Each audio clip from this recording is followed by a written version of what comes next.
happening to a lot of people, not just me. I'm like, okay, this is probably something that they can fix then, because if this is like, you know what I mean? Like, A widespread issue.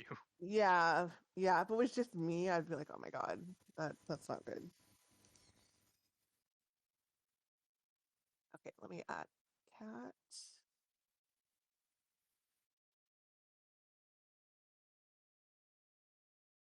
And I'll be right back.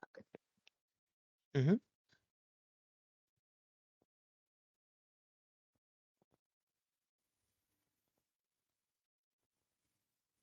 So, how's everyone been? Pretty good. Pretty good. Solid, yeah. How about you, Ghost? How you been?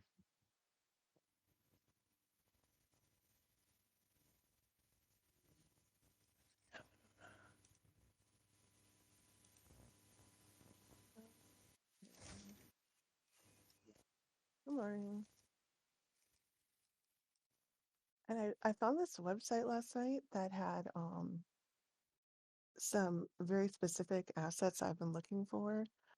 And so I downloaded the zip file. It was 40 gigs. I was like, oh my God. Surprise.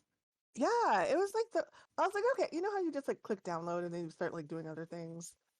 So I just click download zip and it's like at the bottom. So I'm like, da, da, da, da. And it's like, this is taking a while. I'm like, maybe my computer's slow. And then going slow right now. And it was 40 gigs for all that. So can't really download all that to Foundry, can I? Or to what's it called? The Forge. I have they just upped the capacity to like, I think it's now 10 from, yeah, it's 10 from 6. So, and I'm at like 4 Oh already. boy. Yeah. But it's because it's my fault though. I mean, I need to delete some stuff. It's because when I did the transfer from what's it called? From Rule 20, I just transferred everything. Like I didn't just transfer what I needed. I just did a transfer over. So I need to take some of the stuff out that I'm not using right now, including just like asset packs that I like owned that I'm not using. I transferred those in. But even if you don't pay for Roll 20 anymore, which I'm not paying for it now, it acts as a storage. They're not going to take, you know what I mean? If you already own stuff in the, in like the system, it's like now a storage area. They can't take that from you. I just can't do anything else with it.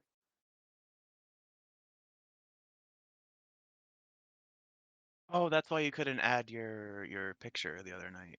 That makes sense now. Yeah, but I need to come up with, I just need to do it. I don't know why I didn't think about this. I just need to make another account. Like that's an Yeah, easy yeah. fix. It's I easy actually have enough. another account like that I could use. So I'm like, why didn't I just do that? Like, I don't know why I didn't think about that. But yeah, I can't load anything else because the storage quota is now below what I have in there. Right, It's way right, yeah. below. Yeah, Yeah, so you're sorry. Yeah. permanently at max, yeah. Mm-hmm. Because Oh, that, I'm because at above first I was max. like, how do you not have like the 10 kilobytes of storage it takes? Yeah, now with the context, that's Yep. obvious. No, I'm way above max. That's Yeah. I mean, like I can't like if I delete something, it can't go back in. Like Right, literally. right. So I have to like I can't delete anything basically. Yeah, I have yeah, to just new account. download That's easy it. fix. So yeah, that's where I'm at. Um okay, so Kat said she would be here in a couple minutes, so I'm gonna go ahead and start the recap though, because there isn't much of a recap, really. Um, okay, so yesterday, I just said yesterday, guys. Last week on Alloria, we did a party, Pookum's party. It was very exciting. You all gave Pookum's a memorable party. You actually did a really good job with it. You successfully did everything that was asked of you. The entertainment was good. It went a little bit downhill. It started out strong, but it pulled through. But yeah, McKinley was very happy with everything that you all did. You kept the kitchen together. The mother-in-law didn't ruin the party.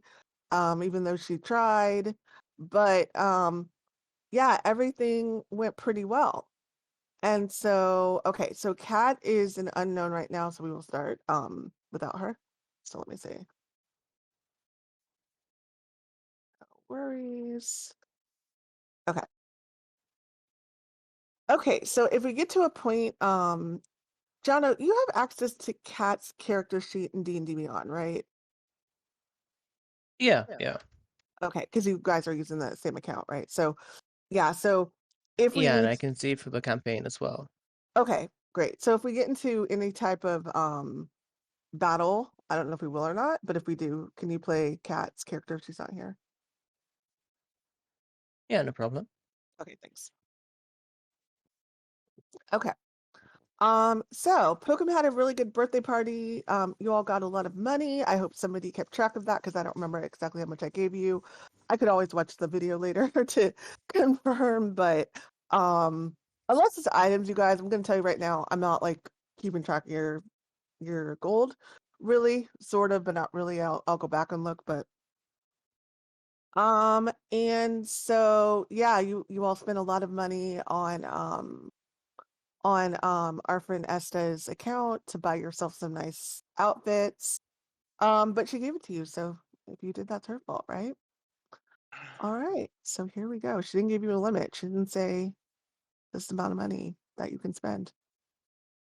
All right, so Yeah, like she just said, "Don't go crazy." yeah, that's very ambiguous. You know, what does that mean? Yeah, what is crazy? It's very subjective. Exactly. She also sent you to that store, which she knew was expensive, so um probably on her at this point, right? Yeah, She could have sent you to a cheaper store. Okay. that's true. Okay, so I'm loading up the game. I did want to say concerning rules real quick, and we're just gonna. I think that you all um resolve this mostly yourselves, so we're not going to belabor it too much. But if we have like a disagreement with rules, let's just discuss the rule. On the D&D level. I like what you said yesterday, John, when we were playing. You were like, you're discussing the ruling game. You're not. You're arguing a rule. You're debating a rule. You're not debating each other. So as long as we can keep it to that, we're fine. Also be careful about interrupting people. The DM and your fellow players. I noticed that a little bit. So just be careful about that. If you have any issues, mostly let's keep that like talk to me about it out of game would be probably the best way to go about that. Um, and sometimes, we'll have a discussion, I'll make a ruling. The ruling might be wrong. It happens from time to time. Or the ruling might be different, depending on the situation. With the situation that we were talking about yesterday, I would have allowed that regardless because, it wasn't battle. It was just something kind of minor. And I think that's how you intended it too, Toren. You were just going to do it like that one time. Yeah. So, okay, cool. So moving on, let's just remember that. And okay, so we're gonna go back to the party because you all were kind of ending, winding down from the party. I do want to add though, real quickly, that a really good thing happened from the party. And this is something that's actually very important to mention. You did manage to talk to both McKinley and her mother-in-law, and they did seem to be open-minded to they liked you all and they liked what you all did, and they did seem to be open-minded to learning more about gifted people. They were supporters of the bill, but after meeting you guys and seeing what you all did, you kind of convinced them to look more into it. Education is always usually helps, right, when people get to know someone. So it seemed to open up their minds a bit. So we are just we're at the party. The party is winding down. The party is pretty much over and ending. It's not late at night, because this wasn't a quote unquote big adult party. So, it's nighttime, but it's not late. It's around 9 o'clock. What would you all like to do?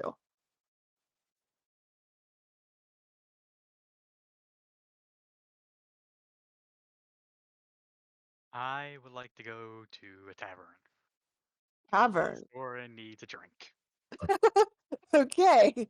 All right. Tavern. Would everybody else like to follow? Would anybody like to go back to Estes' house? or something else?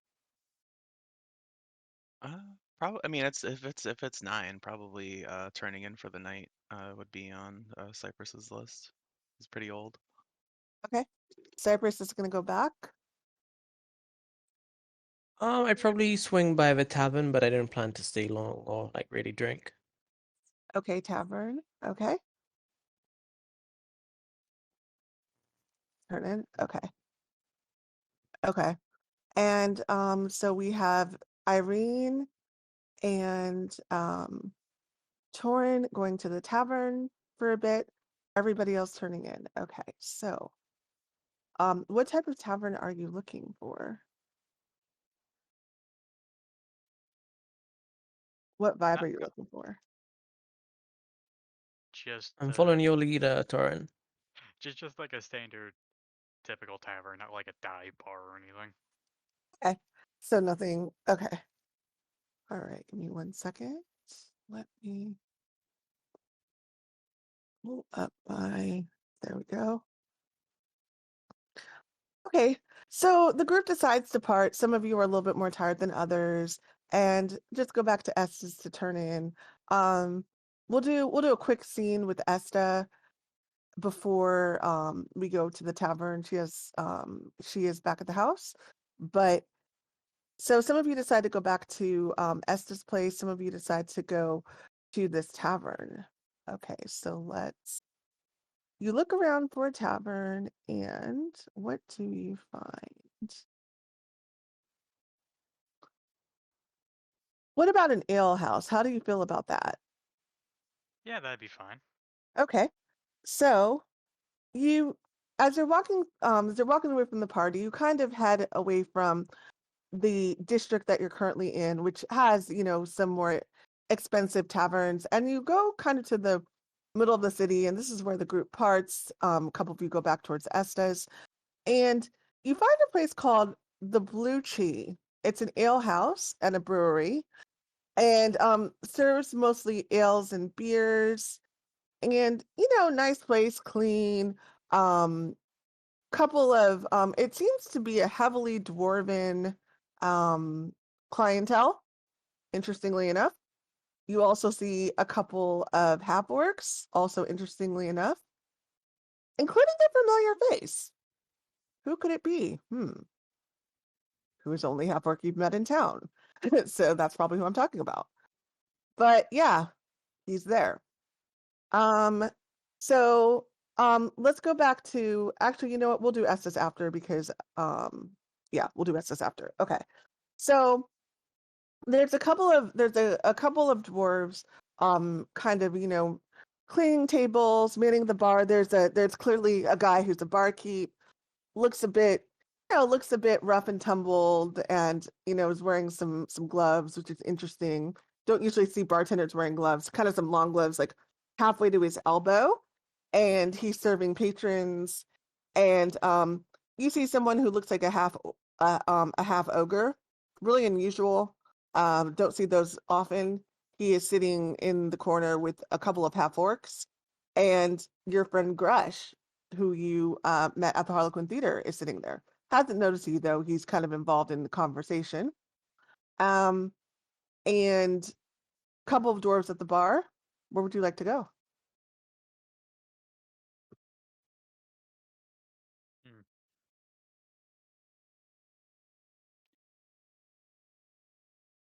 Jano, is there something you want to do? I'm heading over to Grush. All right, I'll head over to the counter to get drinks then. Okay. Okay. Start with the counter first. And as Torin heads to the counter, um, the closest dwarven bartender, because there's a couple, um, he comes up to you and he kind of looks at you, and he um he wipes the table off and kind of throws the rag behind him and says, "Yes, and what may I get you today?" One of your strongest and something a little on the milder side. He said, "Aye, it's been one of those nights, eh?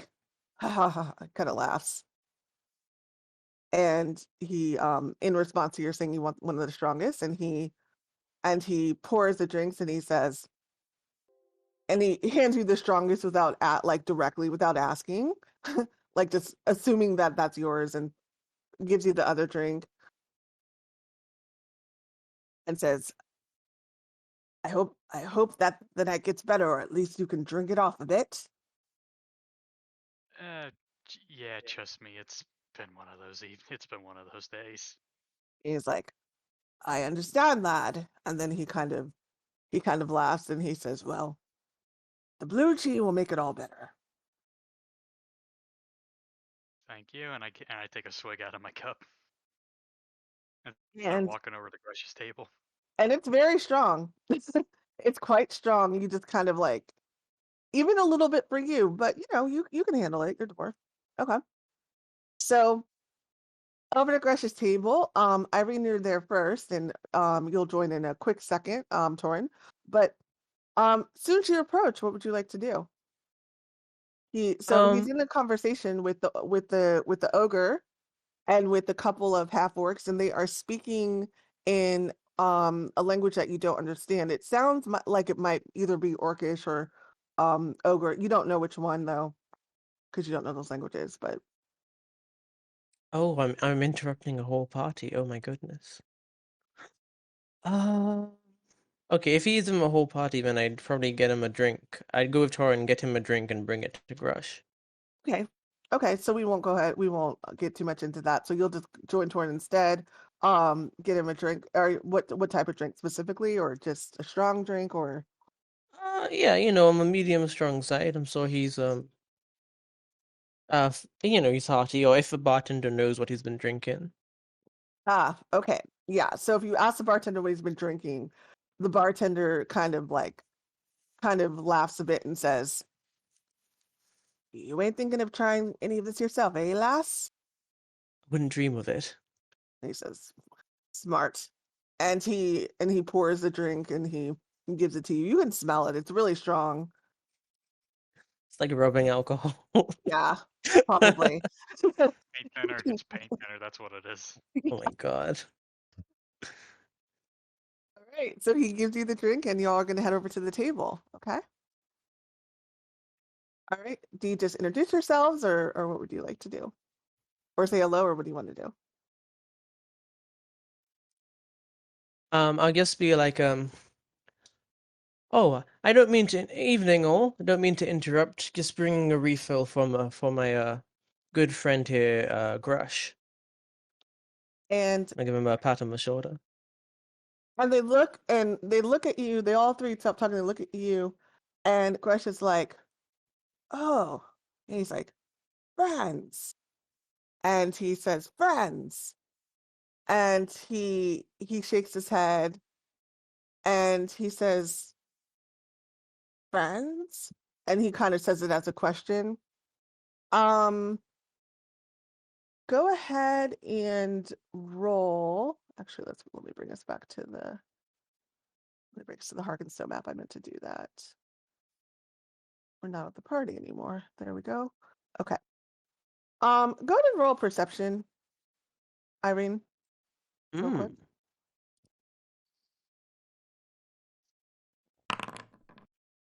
Mm.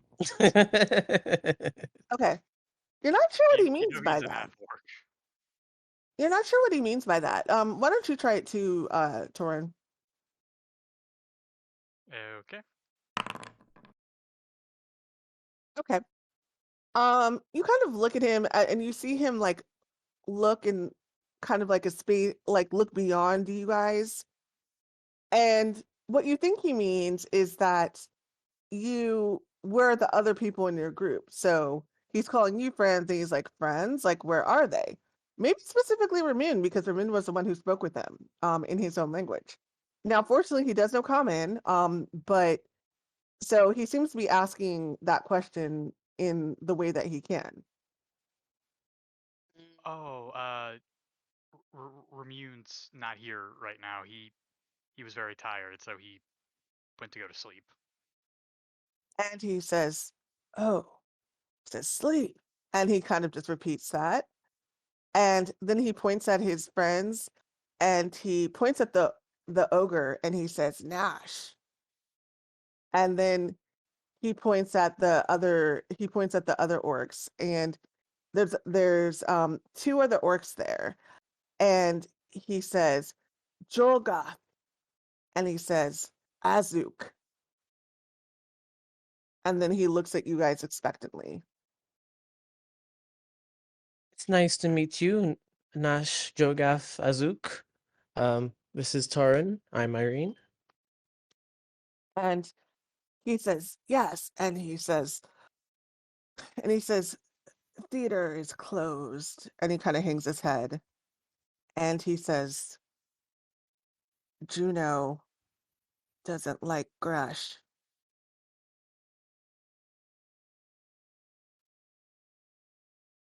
She's just a bigot, Grush. Ignore her.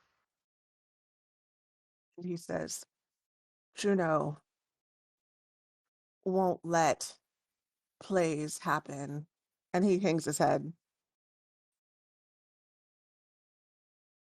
We're gonna see what we can actually do about that, because we'd love for there to be plays again. Yeah, something about that Juno lady does not seem right. And he says, Juno mean. But Grush not mean. And he seems to be searching his mind for words to say. He can't quite express what he's saying. And hey Kat. So we're in a tavern and Irene and Toren decided to go to a tavern after the birthday party and they're talking to Grush, who is the half orc that you all met. I don't know, you were in the game at least, but I don't know if I can't remember if you were with the group, but it was the half orc that was met at the Harlequin Theater is at this tavern that they're at. So this is who they're speaking with. So, yes, not a lot has happened right yet. So Grush shakes his head and says, Orc's not mean. Ogre's not mean. And he kind of looks and he points at his friend and his friend Nash. And he seems to be kind of trying to get across that, the assumption about ogres and orcs as always being savage is obviously not true. Look at them. And he just kind of looks at Irene and he seems a little sad about the theater not being able to put on plays at the moment.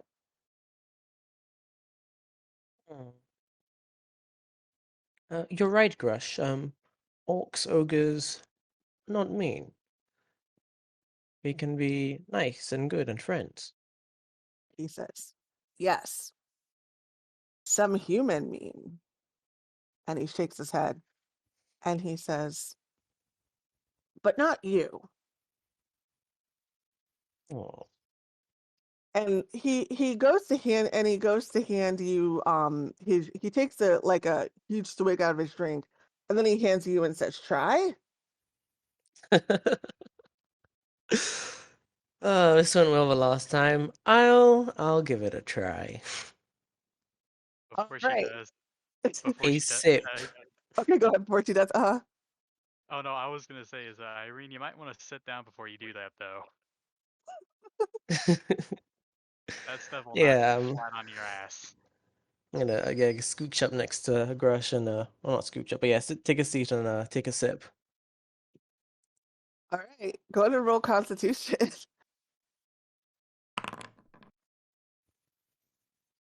Okay. Okay, not bad. Okay. So, how big of a drink do you want to take? A sip? A sip. Knock it A back? sip. Okay. I've learned my lesson from that fucking barbarian tribe bullshit. Andil, what are you talking about? You had a I fun know time my with that. limits. I know my limits. Okay, so you kind of like ready yourself, you steel yourself and you close your eyes, you take a deep breath, and you take a tiny sip. And as soon as the liquid hits your tongue, it's burning and it burns all the way down. It's like, ah, and you're like, oh my gosh, this is the worst thing I have ever drank in my life. And you kind of sit there, you feel your head rush a little bit, but you keep it under control. And Grush looks at you, and the other ogres and the orc look at you, and they're like, yes, and they're just like clapping. And then the orc next to you gives you like a pat on the back, which is a little bit too hard, which might be considered an attack by some people if they didn't know you, but he doesn't mean to. He's just trying to, he doesn't know his own strength, so he just bam. Luckily, I mean, you're pretty strong, so you take it in, Yeah. and you're pretty strong. You're not a 90-pound halfling or something like that, and you endure it, and there might be a little bit of a mark tomorrow, but you're good. And they're like, yes, and they're like, "Arr!" And then they say dwarf, and he says dwarf, and he hands it to you, Toren, clearly expecting that you will have no problem with this. I knock the thing back.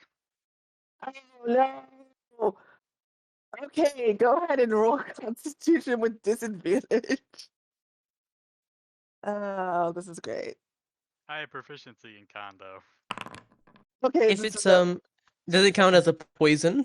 Yeah, does it count as poison? If it does, I have resistance to it. it's not a poison. No, it's an actual drink. Um, Okay. yeah.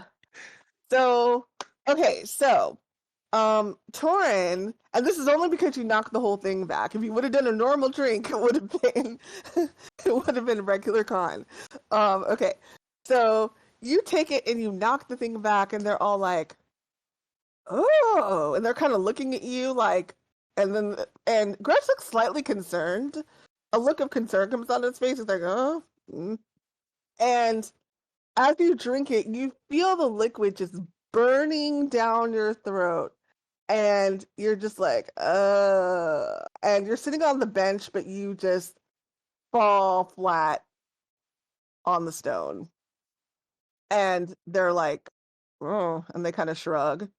And one of them, one of the orcs in the back come back, and he like slaps you on the face, like to wake you up. Not these guys aren't gentle. And so he slaps you on the face. He's like, he gives you a couple of like wake up slaps, and you kind of come to and open your eyes, and you don't feel well. You might need some help to walk home. And I stumble up, and I'm just like, hey, good liquor, Grush. And Gresh says, and Gresh kind of shakes his head, and he says, sick. And he says to Irene, and he says, bed. And he points at Torin, and another dwarf who was at a table nearby kind of like is being nosy, and he saw what happens, and he says, did I just see him down the stone disintegrator the stone disintegrator ale? And he kind of says it as a question. Did he just drink the special stone disintegration ale in one swig? For better or worse, yes. And he says, well, you may want to watch him tonight. Make sure you roll him on his side, if you know what I mean. But he'll be fine. Dwarves can drink anything. However, not even my mother would drink that stuff. And he kind of looks at Irene, and he says, so yeah. But good on him, though. He can always say that he came to the Chi and he drank their strongest ale that not even ogres drink. And he kind of says it proudly, like he's proud of his brethren who took on this task. Yeah, I wouldn't do it, but good for him. I wouldn't do it either, but good for him. I agree. I start drunkenly saying, this stuff's stronger than the stuff from the Vindalk barbarians. And he says, Vindalk barbarians? And Grush also seems to know who you're talking about, and they both look impressed. And Grush says, friend. And he seems to like he might like them or something like that. Maybe he's been there for some reason. The other dwarf says, how when did you visit the Vindalk barbarians? Not many people can go out there, these days. Visited chief, fought bear, killed it with hands. Looks at Irene, he says, I think it's getting delirious. Um, you talk about fighting bears and stuff. You may want to put that one in bed. So as as I'm guiding Toren up, Toren, is there anything else you want to do here? Uh, he's just like, anybody have any water? Yeah, so so as I come get some water for him and come back to bring him home, I'll turn to the dwarf and kind of show off my the plate mail that has, all the like teeth marks in it, and I'll say oh yeah, we got rid of a giant crocodile as well when we were with the Vindalkians, and I'll give him a wink as we say goodnight to Grush and the others. And his eyes just go wide. He's very impressed. And he looks at the teeth marks, and they look authentic. So he's like, whoa, pretty good. Um, okay. So you all are gonna head back to Estes then? Yeah. Okay. Okay, so we Yeah, will go ahead. and Toren's basically just gonna act like a cat and keep trying to wander off. Yeah, Torin, haven't we all been there? I don't know. Maybe I speak for myself. Okay. So haven't been there in a while though. Okay, so let's go back to Estes. So Yesterday. Torin, yeah, so Torin is just kind of trying to like Torin is at that level of drunk where like everything looks cool and interesting and just is like, oh, kind of like, but I really managed to corral him back to Estes' house. Um, and let's go back to her room. There we go.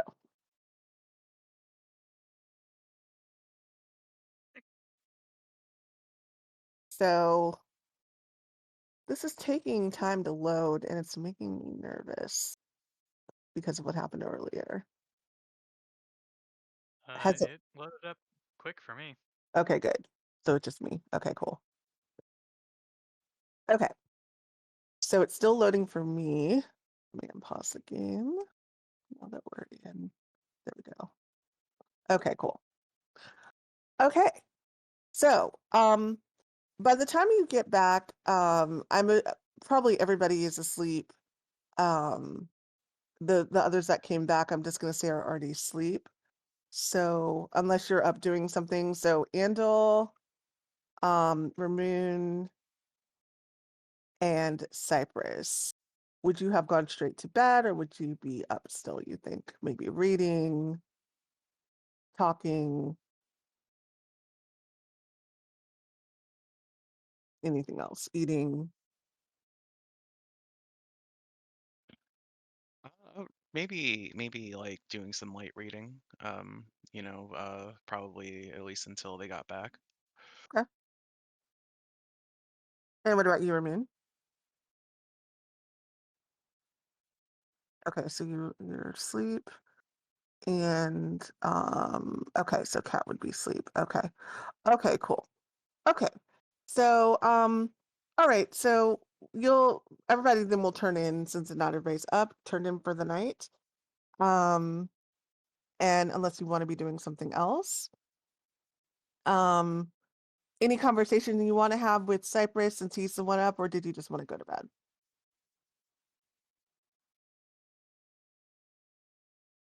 Uh, does he question? That's I think. Oh, but sorry. Continue. Did you mean for the people coming back from the bar, or? yeah, you would definitely hear them.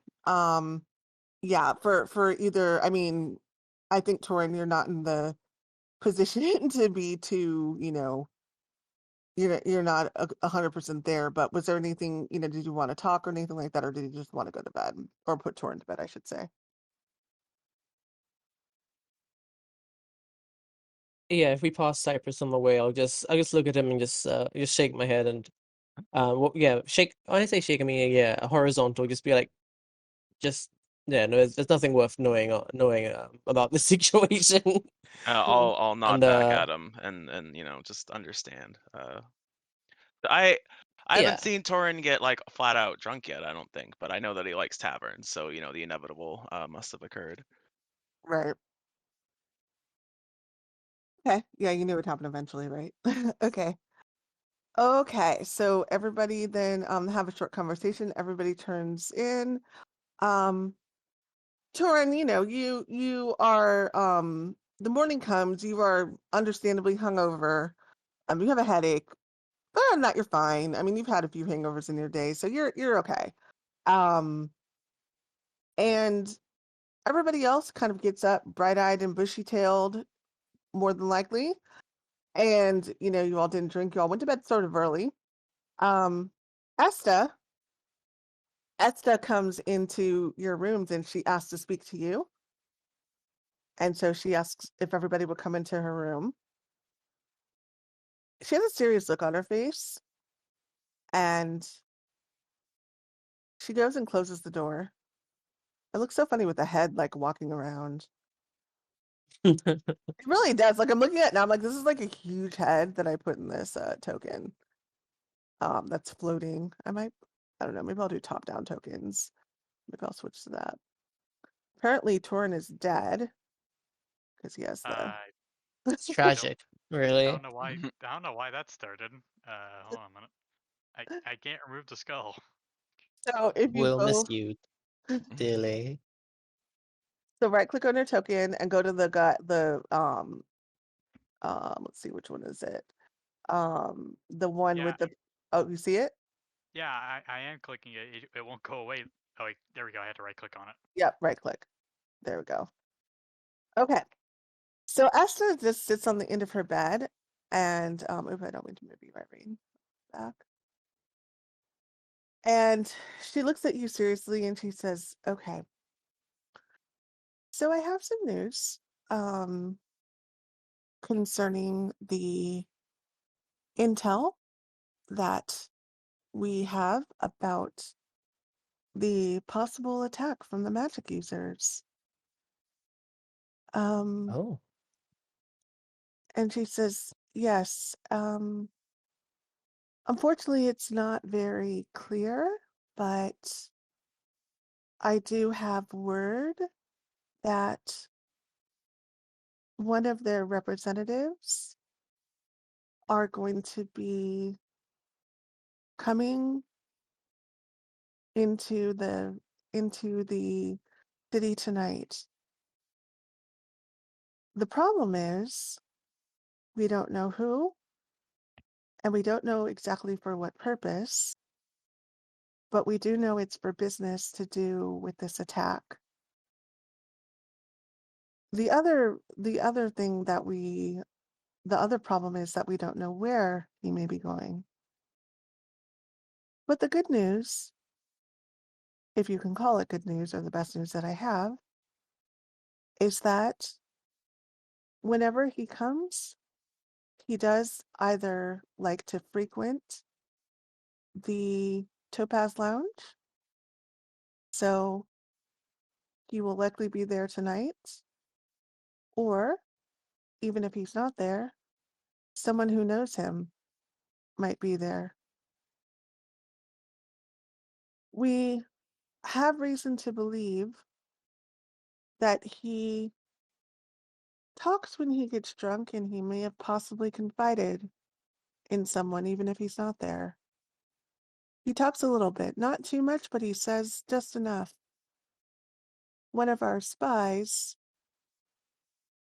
who could only give a vague description of him, said that they did hear a person talking about some things that vaguely sounded like something was being planned. It had to do with buying supplies. And that's all I know.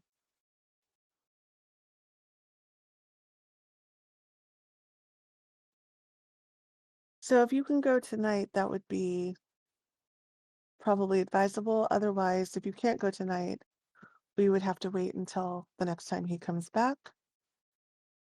And that might be too late.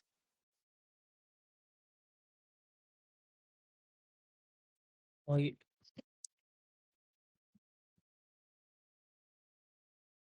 And she says, do you think that that's something that you can do?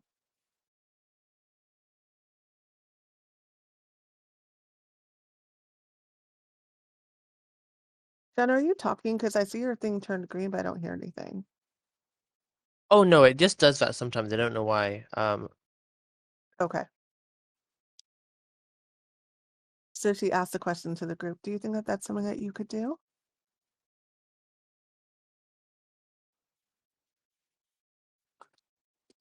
Serious, worried, concerned, um, she's a pretty, I mean, she's not a shallow person. You've noticed a complete change. I know you're not asking this, but I'm adding this information. You've noticed a complete change from her demeanor and attitude from the first time you met her, for sure. So that is clear. But since you've come back, she's not super serious person all the time, but this is definitely she seems worried about, this person coming into town and whatever they're going to be picking up and whatever they're doing.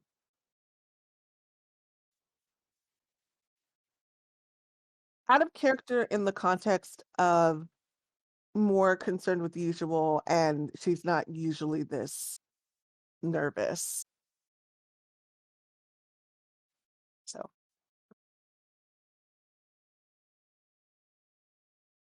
okay, so yeah, she asks you if this is something that you would be willing to do.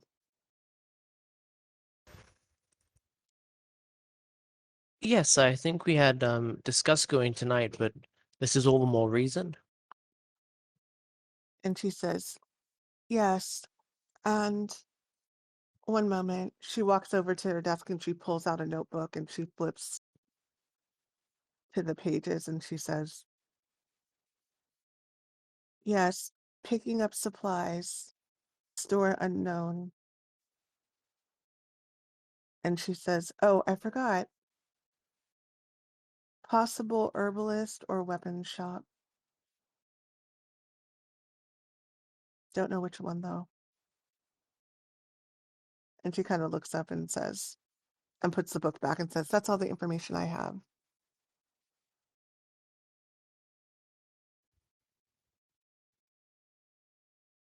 Okay, so I guess out of character, just a quick recap. So, um, important person for the terror scary people is in town. They probably want to pick up supplies, but we don't know if it's herbal supplies or weapon supplies. Yes, And even if they're not at the Topaz Lounge tonight, it's likely that one of their, close contacts or uh, in the know people will be there. yes, Okay. yes, So it sounds like we're going to be going there. yes. Or she's requested that you go there tonight. Um, okay, so she just looks at you and she says, okay, did you have any questions? We can come back. You can come back tonight real quick to go over more detail around, she thinks to herself, around 8 or 9 o'clock, I'll be here.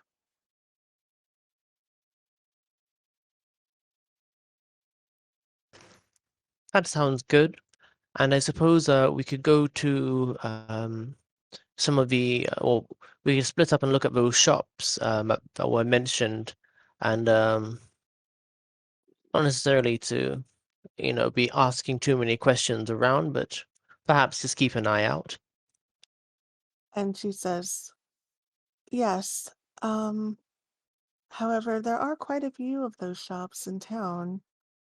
So I don't know if you want to do that beforehand. I'm not saying you shouldn't, but there would be a lot to look into. Oh yeah, I Like was gonna maybe we yeah I was should kind of talk to the gets to gather information first, so that we know what shops to look for, or oh, so my understanding is it's morning time now, so if we're reconvening like 8 p.m., then from now until then, not all the time, but take some time to look around those shops. Yes. Mm-hmm. okay. Okay. All right. Anything else you wanted to ask her?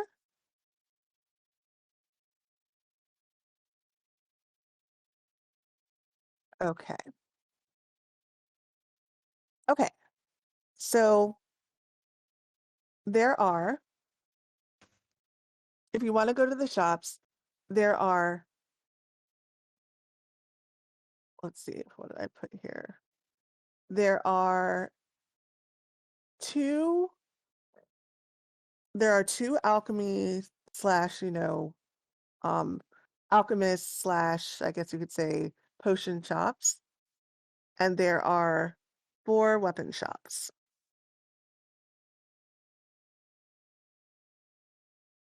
in town.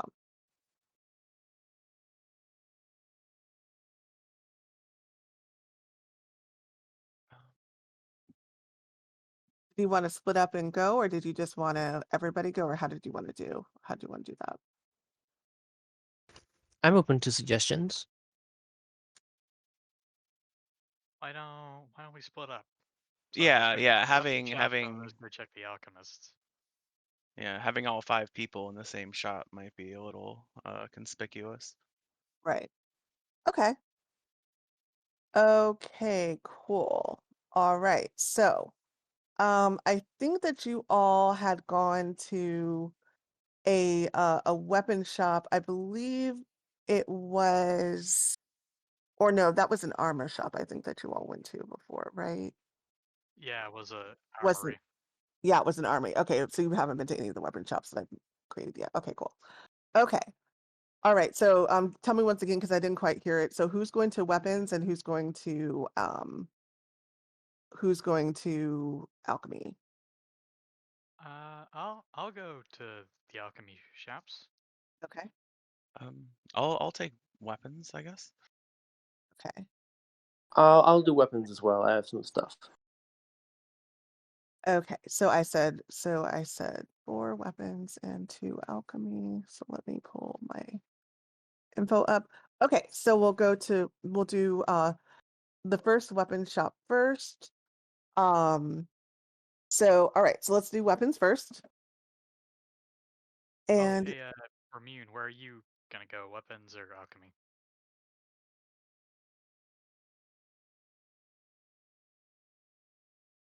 okay, we can go to weapons. Okay.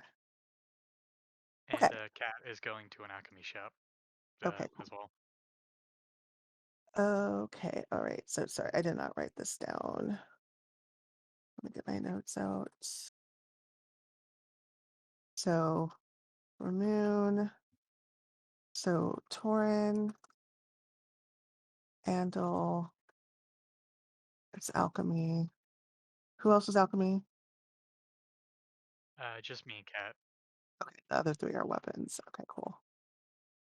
All right. Cypress, Irene. Okay, weapon shop 1. All right, and then we'll just kind of go back and forth. So we'll go weapon, alchemy, whatever. Okay. All right, first weapon shop is called Gillespie's Archery. So it's an archery specific shop. Looks decent, nice. It also has other stuff, but it specializes in archery, basically everything archery, bows, quivers, etc. All of that stuff. As you walk in, there is a human that is working there. He's a older human, middle age, and looks like he's in his 40s. Uh, the minute you walk in, he he's the only person working, and you just see him like fixing some things. It's a pretty small shop. Looks like maybe like a kind of a bare bones, like, nothing, no frills here. Um no no bells and whistles, right? We have um bows, arrowheads, arrows, crossbows, and a few weapons, but nothing fancy at all. As soon as you walk in, he greets you immediately, and he says, "Well, hello, it's been a while. Great to see you."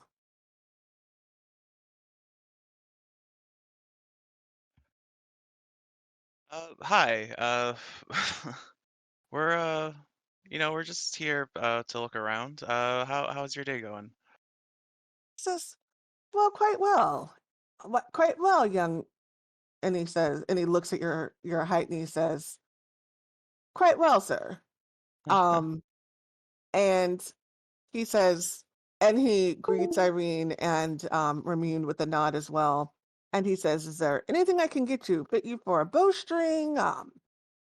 And he kind of looks and he says, "None of you appear to have bows, but would you like to buy one?" Or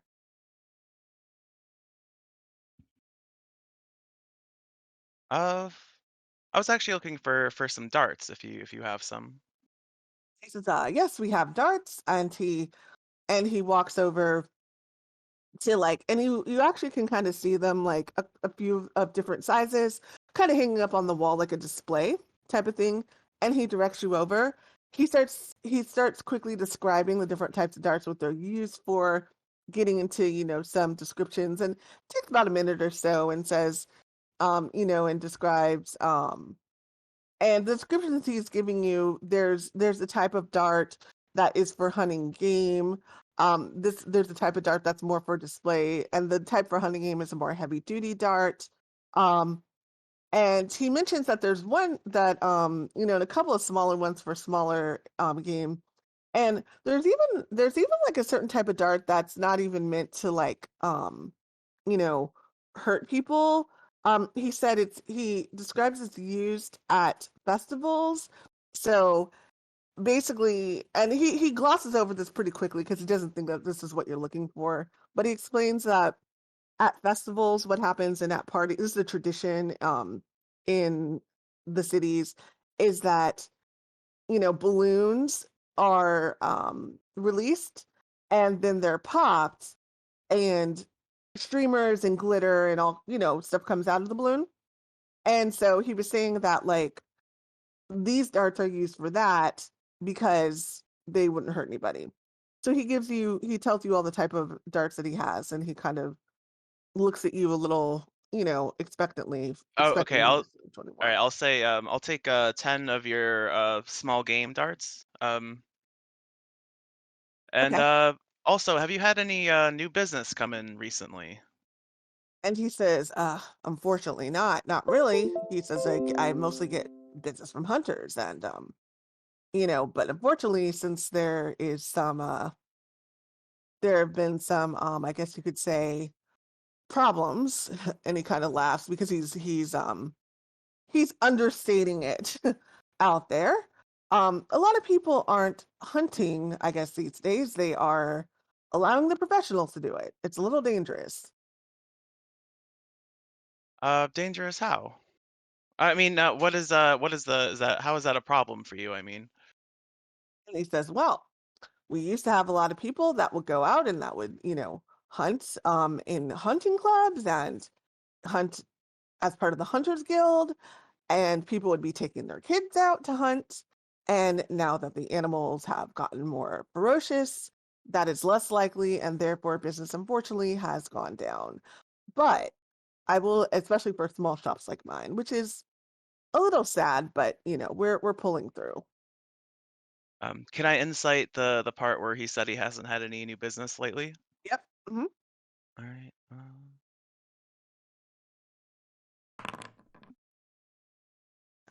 Okay, let's have a roll.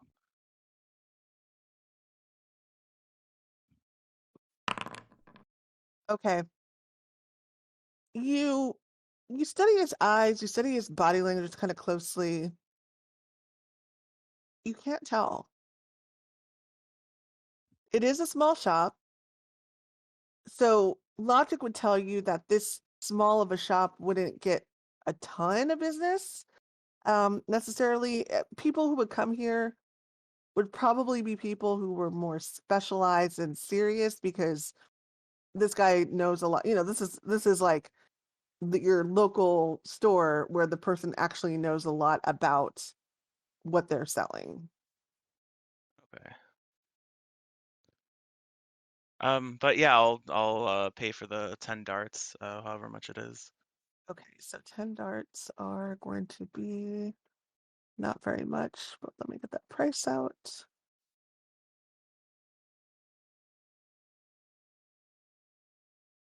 Oh yeah, that's not even a gold. Okay, I'll just say for the sake of. I'll give him a gold. I'll pay gold for it just to even it out. Okay, cool. Okay. So he takes the gold and says, "Very generous, thank you." And he takes the gold, he hands you the darts, and he says, "Is there anything else I can get you?" Uh, no, not for me. That is very good. Thank you.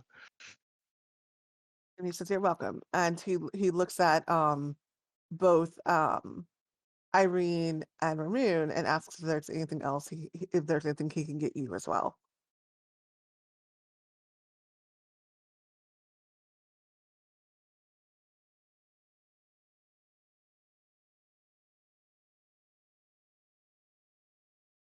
No to that? Okay. All right. Okay, so we are going to go to then anything else you all want to do here? It sounds like we wind it down. Obviously just keep in mind whatever you heard. We will go to the next shop and we're going to head to Alchemies. Okay. Okay. And so the two of you, Toren and Andil, head to a shop. It's called Elixirs and Satchel Alchemist. And as you go there, um, again, it's a nice shop. I mean, it seems a little bit. It seems like it's probably a larger shop, larger than average than some of the other shops you've gone to. As you head in, there's quite a few people working, so it's hard to tell who a manager is, or any type of owner possibly. They're all wearing the same like kind of red tunics with like a rope belt tied around it and black pants. So it's a gender neutral outfit, but they're all wearing the same thing. And as you come in, a another human. It's a probably a younger woman, maybe in her late 20s, early 30s, walks up to you and she comes up, has a bright smile on her face and says, "Hi, nice to see you. Hello there. What can I help you find?" I walk up to her and I take out 2 vials of snake venom. I was like, I came here to sell this as well as to hopefully buy. Do you carry incense, by the way? Out of curiosity. She says, "Oh, sure we do." And she takes the snake venom, the vials, and she says, "Okay, you said this is snake venom?" Or Yes. you didn't say that. I think you described that to me as the GM. Um, what is this?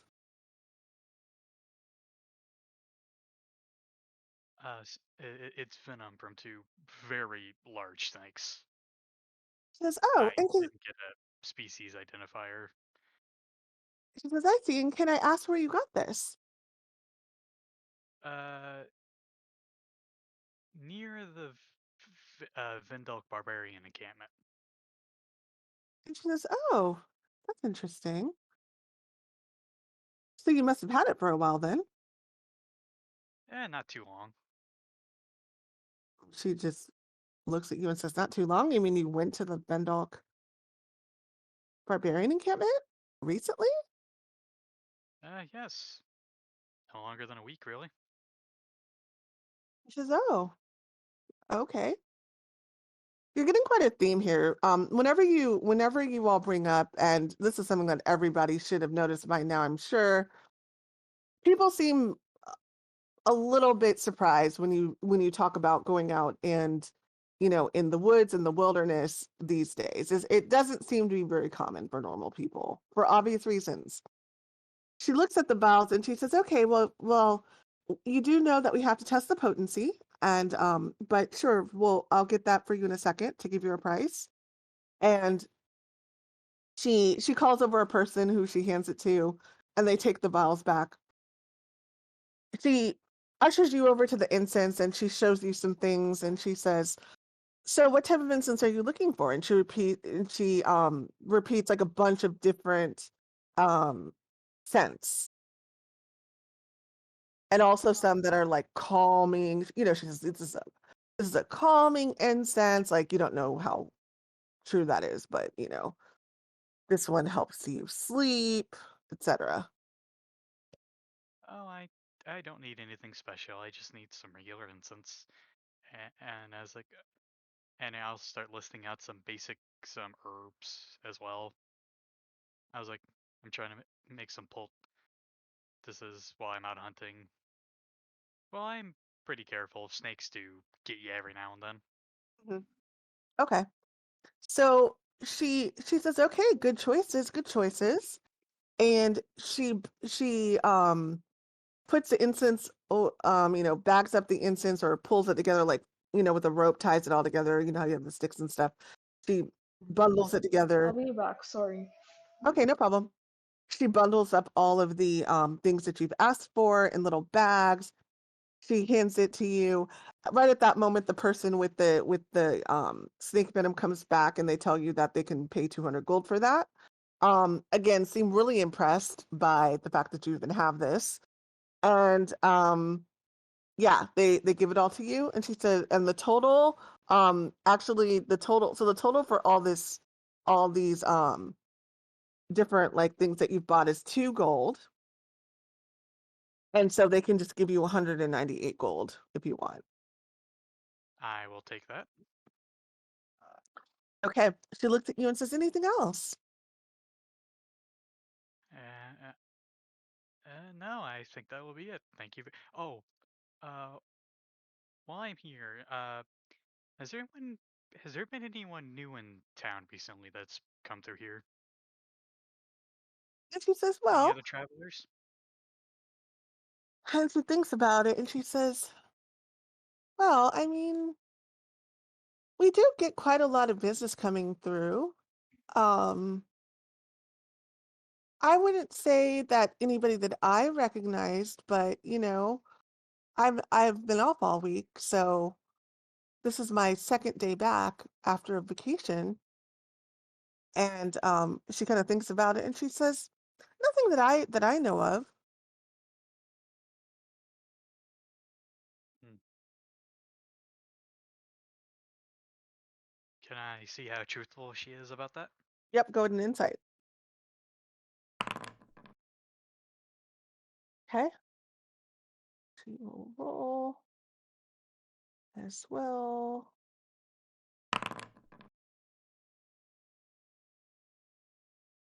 So, do you see that, by the way, that roll? No. Okay, that was interesting. It didn't put the usual like um symbol on there when the roll's private. Okay. So you can't tell. Her face just looks normal. I mean, that may tell you something in itself too. If she's lying, there might have been a change at all, but there was no change in her face at all. So, you honestly can't tell. But that may end up telling you the story if that makes sense, because you can't tell at all. There was no change to her face whatsoever when she said that.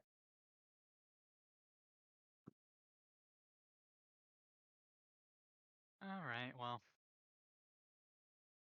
A friend of ours asked us to keep an eye out for someone kind of shifty. So, if you see anybody like that, alert the guards, please.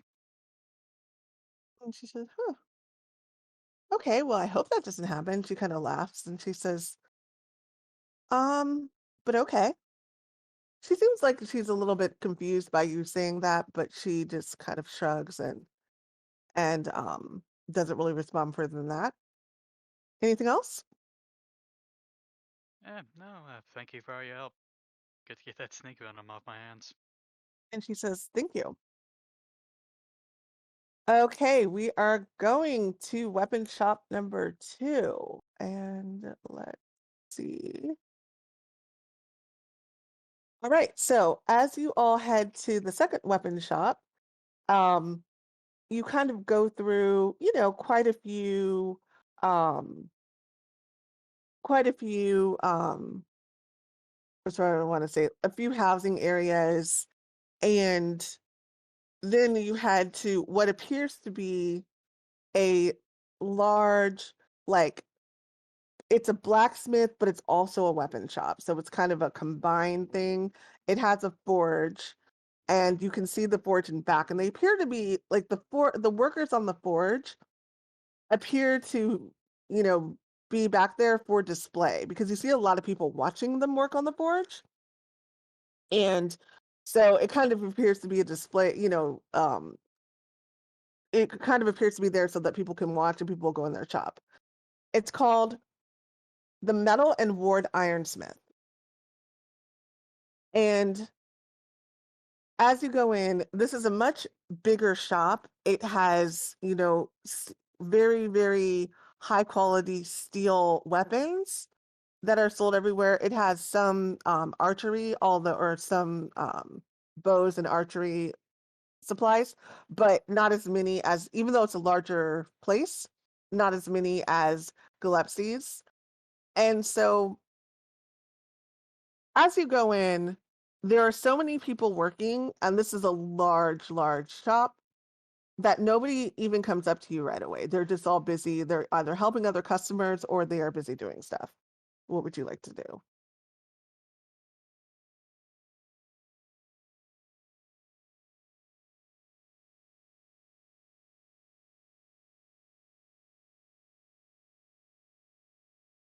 Anybody can speak up? I guess I'll go over to whoever looks like they're in charge, and ask how business has been lately. Okay. Okay. So Well, I'll you introduce myself first. I'll say hi, I'm Cypress. Nice shop you've got here. okay, cool. Okay. So so you walk up and you kind of scan the shop with your eyes, kind of looking to see, who seems less busy, who seems like they may have on a slightly different uniform, maybe they're like in charge or something like that. And you see an elderly person at the front desk, and he has kind of longer hair. His hair is tied back into like a long braid, and he it's like gray. It's like salt and pepper, and but he has a nice full head of hair for an older gentleman. Um, he is a human, and he just looks at you and he says, "Oh," and he says, "May I help you? What may I help you with? What do you look to find today?" Hi, good day. Well, I'm looking to, first of all, get rid of this old longsword of mine, but also just take a general browsing of your wares. I could do with a javelin or two as well. And he says, "Oh, we definitely have javelins, that's for sure." And he says, and he calls a person over, and he says, I need to do some accounting, but and he introduces the person to you and says, here you go. And he says he can help you, and he just kind of points at the person. He um he introduced the person's name as Shand, Shand, and he says Shand can help you here, and he kind of points Shand and then goes back to what he's doing.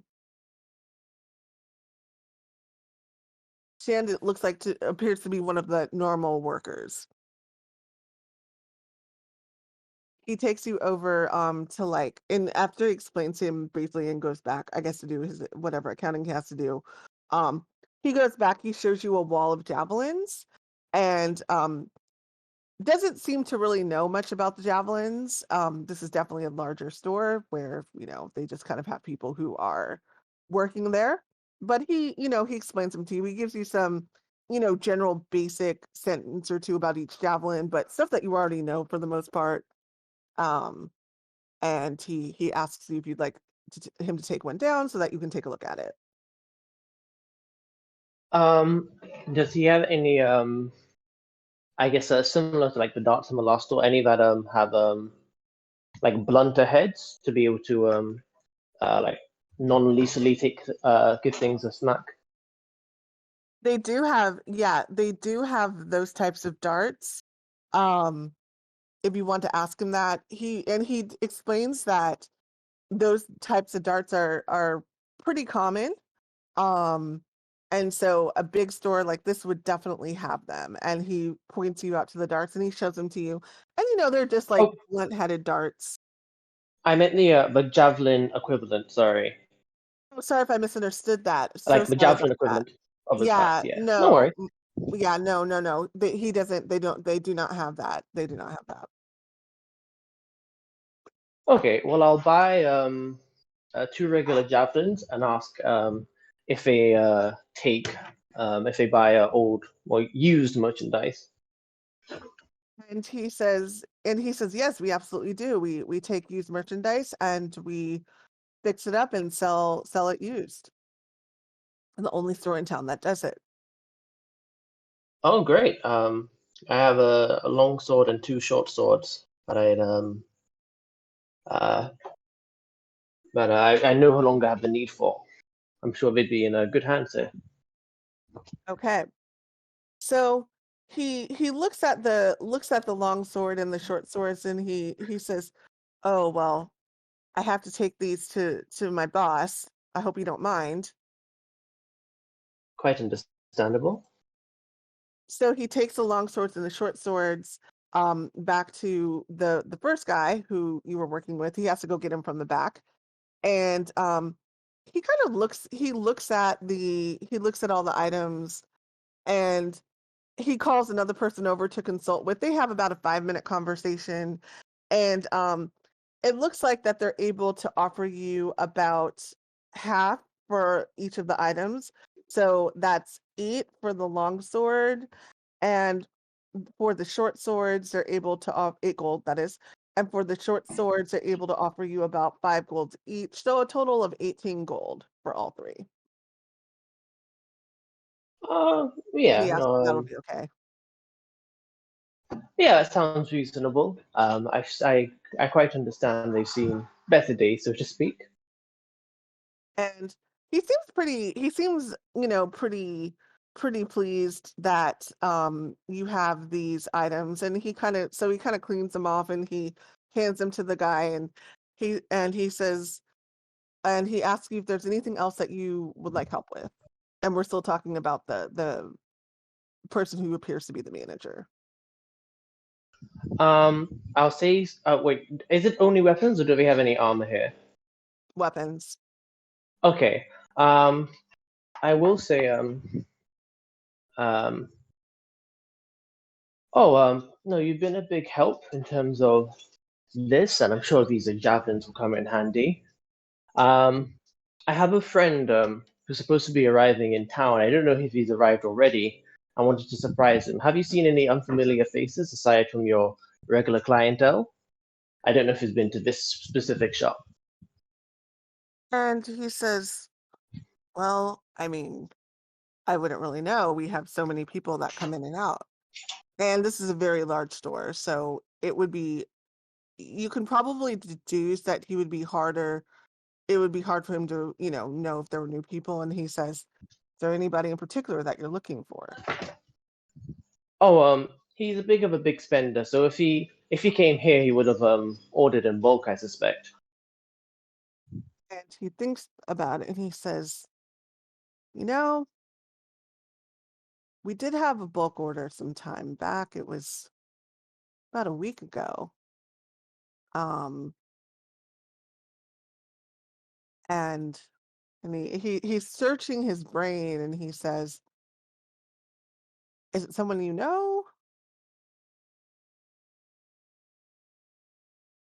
Yeah, no, not too tall. It's been a while since we've touched base, given everything that's been happening. Um, but yeah, I Um, know he was been scouting around recently. he shakes his head with understanding when you say everything that's been happening, and he says, "Yeah, Bella came in and he got a." And he's searching his brain, and he says he got a bunch of he got a very large order of daggers, I think. And I think it was only daggers, which was a little bit unusual. People usually don't just buy daggers. Yeah, Um, he's always been a bit odd, you know? and he says he was, and he says, yeah, now that I'm remembering, I think he was a little bit odd, but nothing wrong with being quirky. Right. Um, and he says, yeah, there was a fellow, he got a bunch of daggers. And he says, but he said he was from out of town, so I'm afraid he might have left by now. Oh, understandable. Oh, I wonder if his hair has changed dramatically. Did he have any exciting styles? And he says, huh. And again, he's thinking and he says, I'm sorry.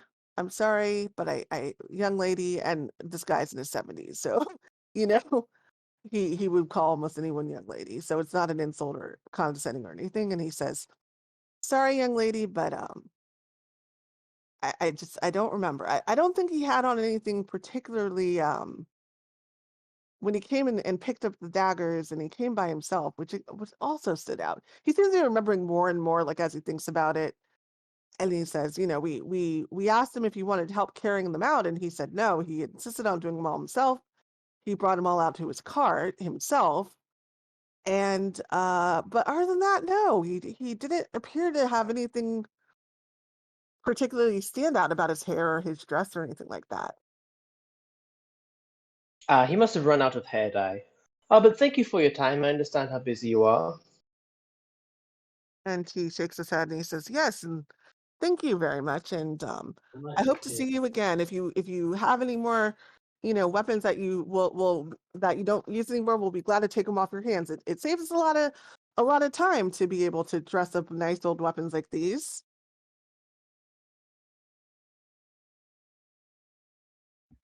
Yeah, absolutely. Okay. All right. Anything else in the store? Ramune, Cypress? No, I think that covers it. Okay. Cool. All right. Head back to the last and second and last alchemist shop. Um, okay, so as you all head through the town, let's see through here. And okay, so you come to a much smaller alchemist shop, and it is called Saito and Son. As you walk in, you see there are a couple people in there. Maybe it's Saito and Son. Um, but there's only a couple of workers there, and this is a pretty small shop. Um, and an older man and a younger man, again, your suspicions as is this may be the owner and his son. Um, and another person comes out of the back and they are kind of arranging stuff on the shelf. This person is a woman. They're all human as they arrange stuff. What would you like to do? I pull out a bottle of that weird plant sap Mhm. that I harvested in a mother's lair, and I walk over to the counter. Okay. the older gentleman comes up to you and he says, well, what do you got there? There, son, how may I help you? Yes. I've been doing some traveling lately, and I found this really strange plant. It produced this, and it produced this sap. I have no idea what this is. I was kind of hoping you might know. Okay. He picks it up and he looks at it and he smells it. He looks at it closely and he says, no, it appears to be, and he just names the plant, a common plant. And he says, but something about this is off. Doesn't quite. And he says, where did you get this from? I was rooting around in a cave, bear hunting, and it was surrounded by these weird glowing mushrooms. He says, glowing mushrooms. Never heard of such a thing. But these days, not surprising. And he said, did you happen to get a glowing mushroom by any chance? No, they exploded whenever I walked near them, so yeah. He seems a little bit like maybe this guy's exaggerating, kind of face, but he just says, oh, okay. And he takes the sap and he says, I don't know, but take it off your hands. And he thinks to his head and he says, because I've never seen this before, gold?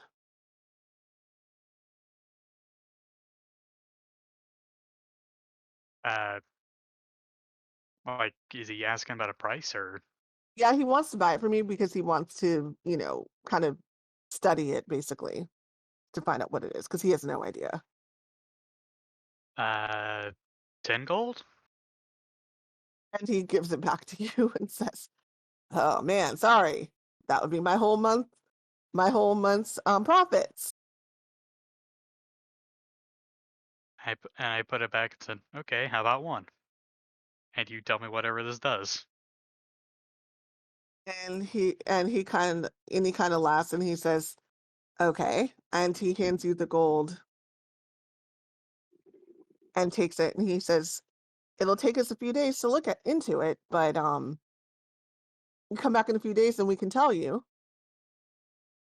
All right. Oh, and while I'm here, has there been any other travelers around here lately? And he says, yes, all the time. Why? Oh, old friend from out of town. Supposed to meet him here, but I haven't barely seen him around. Tavern we were supposed to meet. He wasn't at the tavern we were supposed to meet at. And he He's a says, okay. he's a pretty eccentric person. Likes to dye his hair all the time.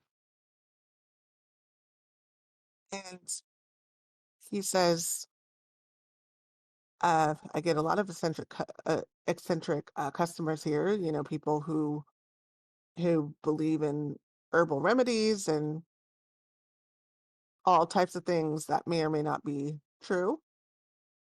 But I need more specific, son. He likes to dye his hair pretty obnoxious color. Have you seen anybody with like orange hair lately?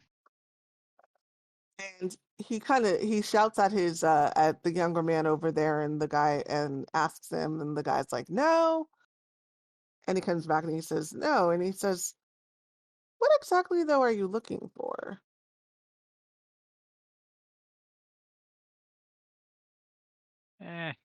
He was an old business partner and he owes me a decent amount of money. And he says, With everything that's been going on lately, I can't really hire someone to track him down. So. and at that he kind of laughs. He says, oh, one of those. Well, why would he want to meet you then? He's probably fighting you. And he kind of laughs and he says, I was okay. hoping I could trick him into meeting me, but Fake names don't really work as good as they used to. And he says, well, I'll tell you what. If someone from with orange hair comes here between the time that you come back to look into this, I will let you know. All right. And if anybody comes in here to buy hair dye in bulk, that's also probably him. And he says, well, people don't usually buy stuff in bulk in my small shop, but yes, I will for sure. That would for sure stand out if they did. So I will let you know if that happens. All right. Hey, do you know a good jeweler around here by any chance as well? And he says, not much into jewelry myself, so not really, but you could ask around, I suppose.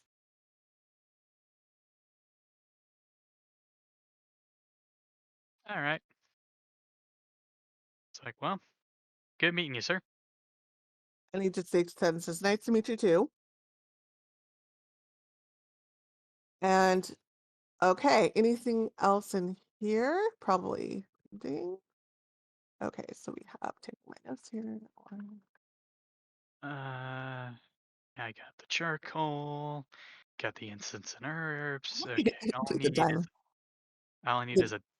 Oh, I need the diamond for chromatic orb. Oh, got it. Okay. All right, we're gonna go to the last two weapon shops real quick. So to the other group. Okay, so looking around again, there seems to be a lot of oh Lord, blacksmith shops. But you do eventually come across, the third weapon shop that was mentioned. It's called the Sword and Singe. And as you walk in, this seems to be a place that is it reminds you of the weapon shop in Ardenborn, where a lot of the weapons are decorative and they're very expensive, you know, embossed, engraved with jeweled handles for the swords and stuff like that. There's also a bit of armor here. And the person who is working, you see, behind the counter here, is a tiefling. As you walk in, he immediately comes up and greets you and says, "Why, hello, pleased to meet you.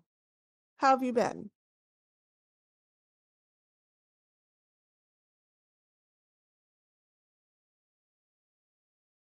We've been good. How about you? She says, "I can't complain. What can I get for you today?" We're just looking around. What kind of armor are you carrying lately? And he says, "Well, a lot of our armor is we do a lot of orders and we fill a lot of orders for the nobility in town. So a lot of our armor is custom, but we do have some chainmail that we just got in, some chain shirts. We would of course have to get you fitted for it. But yeah, we do have some nice chain shirts that have come in recently, he says. I'm not a big fan of chain, but that sounds nice. Have you had any interesting customers lately? And he kind of laughs. He says, "Ugh, boy, do we.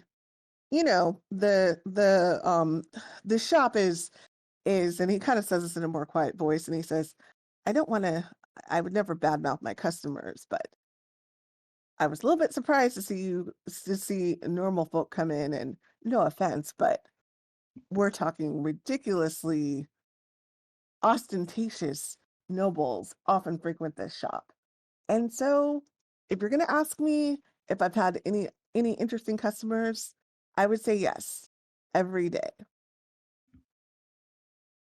Any specific flavor of interesting that you're looking for?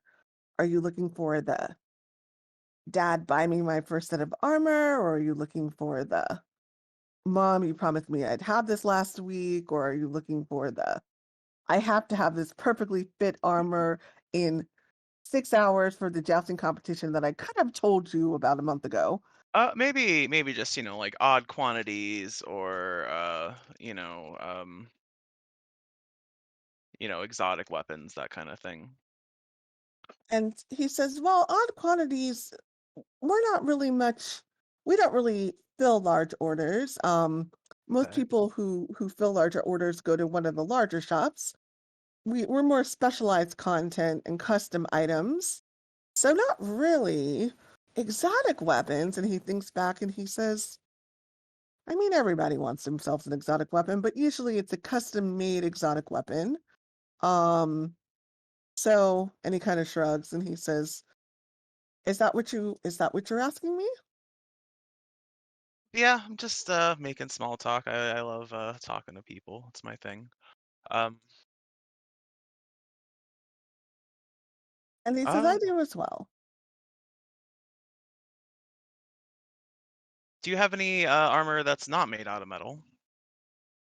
And he says we do have some leather armor and but we don't really specialize in that. That's fair. I mean, armor is definitely sort of a metal territory. All right. I think you've sated my curiosity. Not really my specific needs here, but you do seem to have a nice shop, so thank you for entertaining me.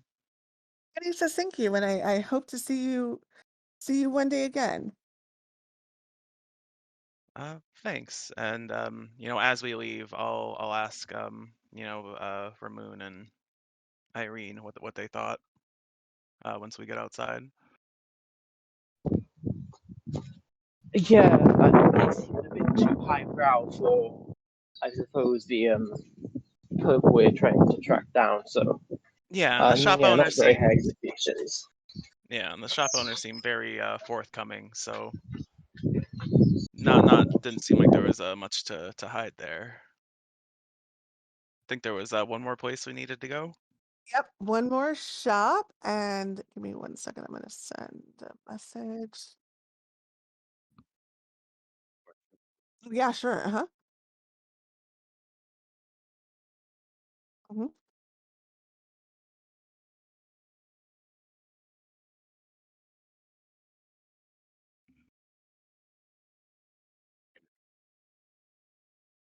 Yes, yes, we do.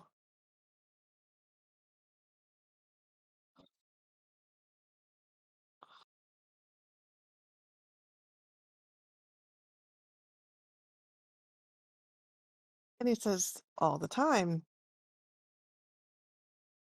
as our clientele sometimes wants things to be discreet. Yes, we absolutely do.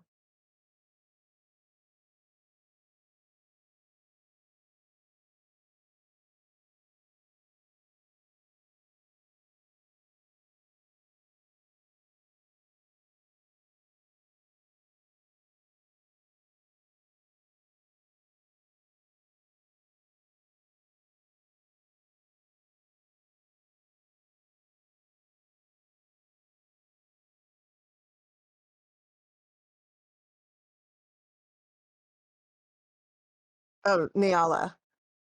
Mm, no problem.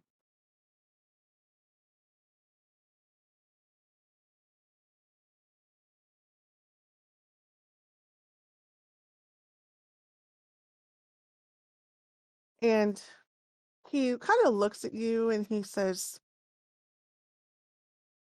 yes. And he says, do you want to give me the details now?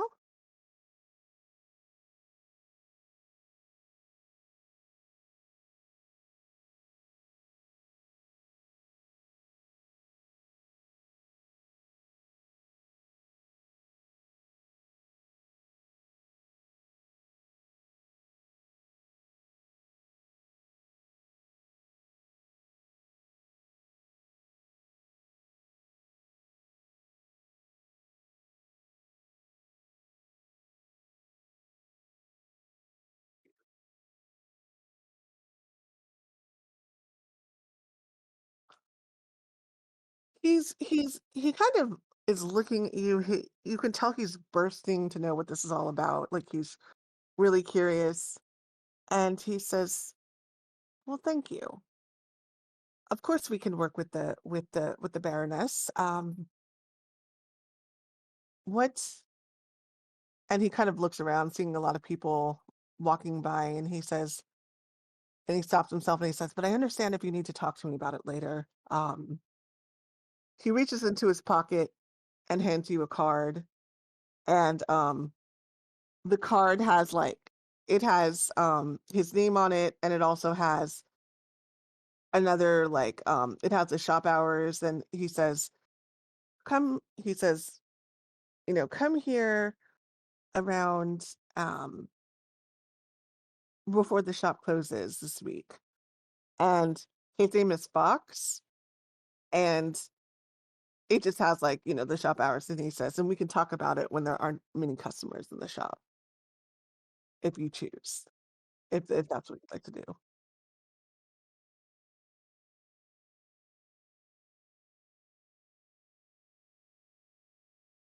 Okay.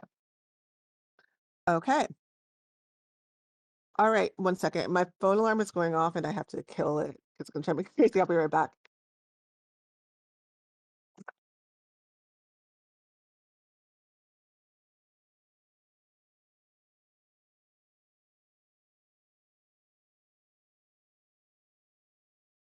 Okay. Okay. So last store, for you all, if there's something else that you want to go over in the Sword and Singed, um, it's actually the leather shop that Ramune had previously visited, because not only does it have leather items and it specializes in those items, but it also does have some weapons. And this is the last shop in town that sells weapons. So as you walk in, you don't notice the same people that are there. You know, it's a completely different group of people that were there the first time. Um, but you do, realize, or you do see that the store, pretty much looks the same, and there's a larger display of weapons that larger than what you saw last time. What would you like to do?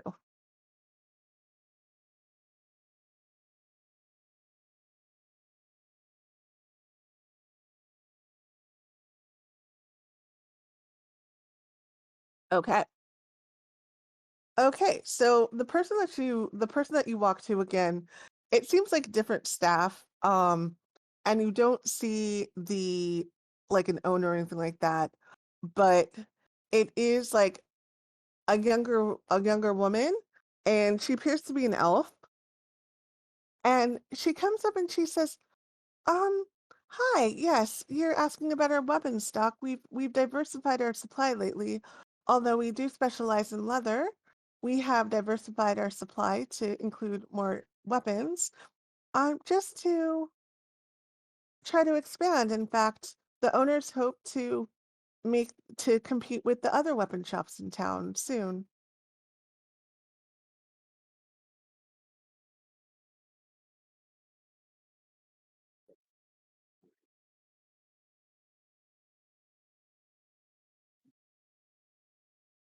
And she says, "I hope not either, but," and she kind of shrugs and she says, "We are the best weapon shop in the territory, that's for sure, or the best leather shop in the territory, that's for sure."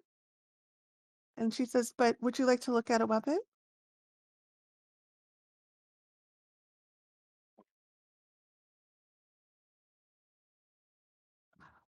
Okay, so she shows you. She asks if you would want either studded leather or regular leather. Okay.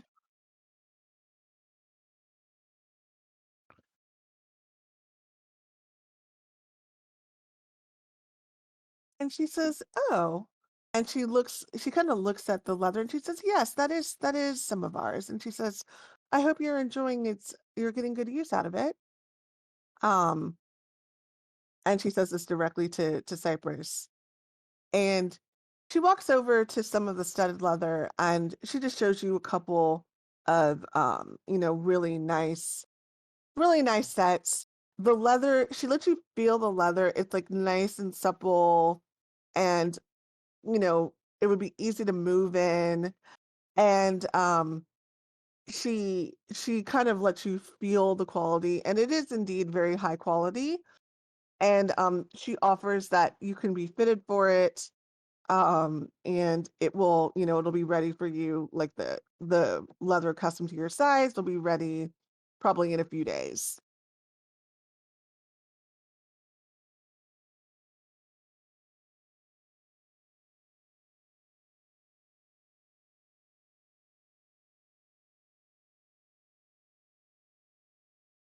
Okay.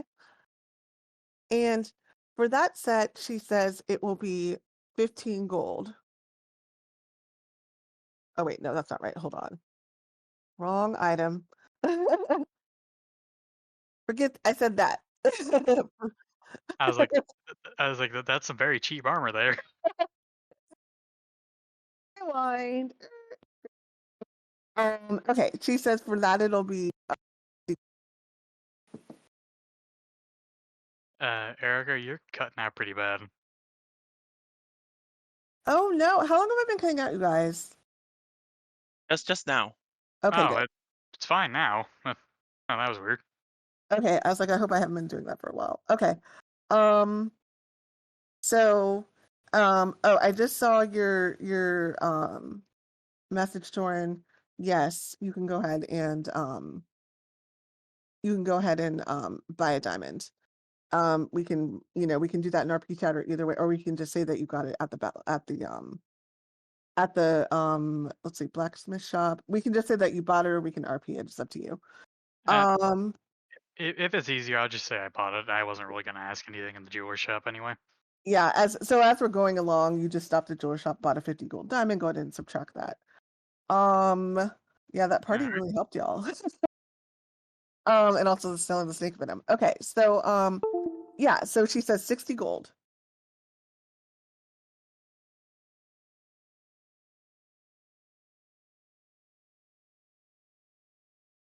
And, and she says that this one is 80 gold.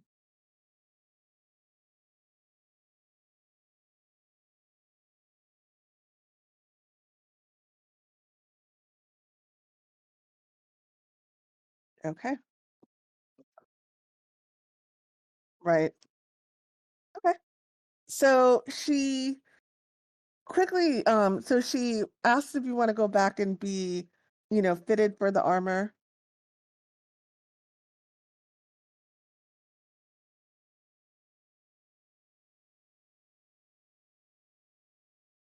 And she says, of course.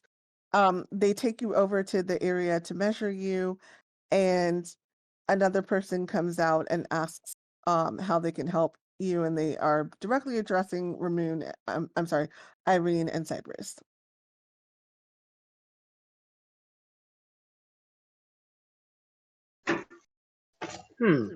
Out of character, I have very little use for leather and such weak and frivolous things. Right. Yeah, I'm not exactly sure what questions I would even be asking to sort of suss out the information we need. Okay. All right. Well, if you don't have any other questions for them, we can just kind of theory of the mind, move forward. Let me know if you want to stop and do anything, but move forward, say that Ramune has been measured. And Ramune, do you have anything else that you want to ask to anybody in the store?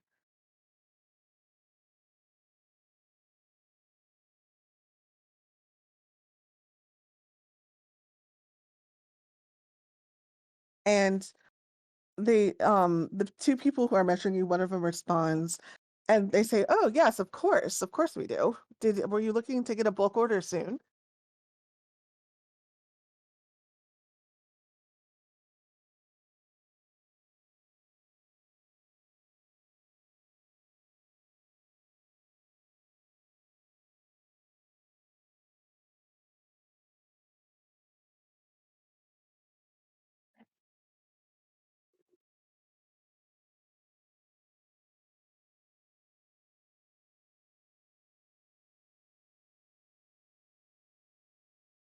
And they kind of look at each other and they say, well, um, we do often fill orders for studded armor and leather armor, as well as just leather, different leather clothing, different pieces of leather clothing for people.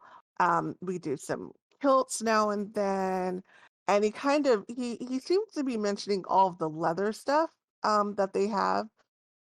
And he kind of gives you a list and he asks you if any of that would be if that's what you're, referring to, and if that's the type of order that you would need.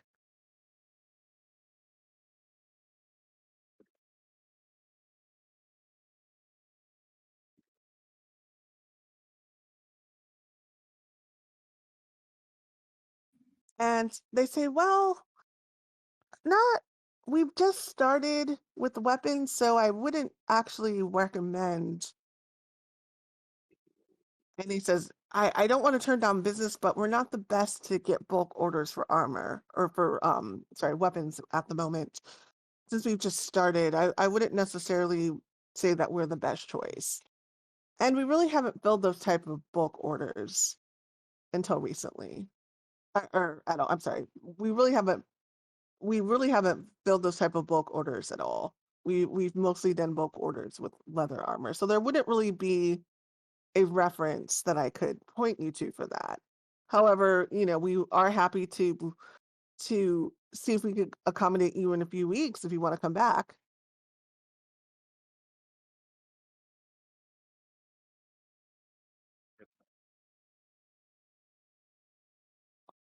And she says, "Oh, thank you so much." And she smiles and puts it in her pocket very appreciatively.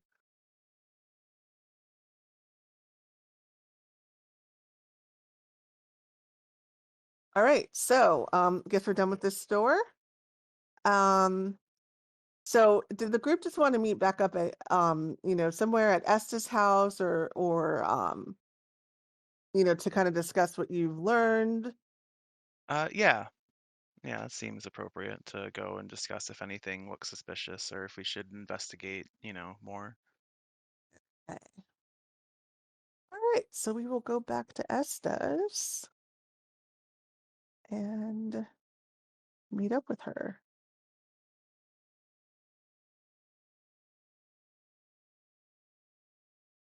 Here we go.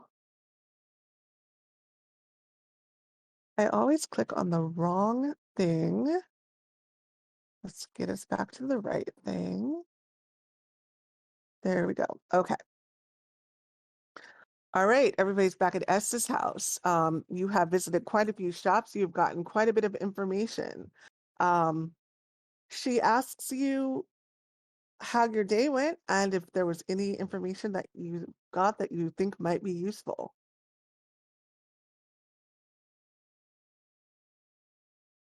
The two alchemist shops, the owners didn't see anything suspicious or anything really useful. And she shakes her head and she says, okay, so we think it might be a weapon shop, maybe? Yes, the largest of the shops we went to very recently had a singular suspicious person pick up a bulk order of daggers. And she We says, didn't get a. Sorry, go ahead. no, go ahead. We didn't get a great description, but they were very discreet and unobtrusive in how they looked. And she said, yeah, unsurprising. I would, the description that we got said that this person didn't really stand out. And she says, if that is the person, but they're probably doing their best to be very, what's the word I'm looking for? To blend in, I would think. So if that is it, it says, well, that's a great start. A bulk order of only daggers? That's a little weird. And then she Yeah, looks back at Toren again and she says, and nothing in the alchemy shops, huh? yeah, no. I put around if anybody puts. I made it seem like that guy owes me money, so I asked both of the owners if anybody places any bulk orders if they could tell me. And she shakes her head and she says, that actually was good thinking, because that's our thought, that they are going to be putting in some bulk orders for supplies for whatever they're planning. And she says, is there any other information you want to, that you have? Otherwise, we can talk about the Topaz Lounge operation tonight. Well, not about that, but I have an idea for something that might help. Hmm. Do you happen to have a brass brazier or anything like that, Esta? And she thinks about it for a second and she says, I might have something like that. Um, let me think about it. Um, and she says, we might have a brazier. Yeah, let me look. Let me ask around the house. We have a lot of junk in this house, and she kind of laughs. Yeah, so you remember that familiar one of your friends had? And she said, yes, Hawkins. Well, I need that to summon one of my own. And she says, you can summon a familiar? There is more than just combat spells in that book in that book I got. And she says, I see. That was a weird situation, wasn't it? And she says, okay, yeah, let me look around the house, and I will see if there's anything that we have. Um, I'll ask our employees to see if there's anything like that we have.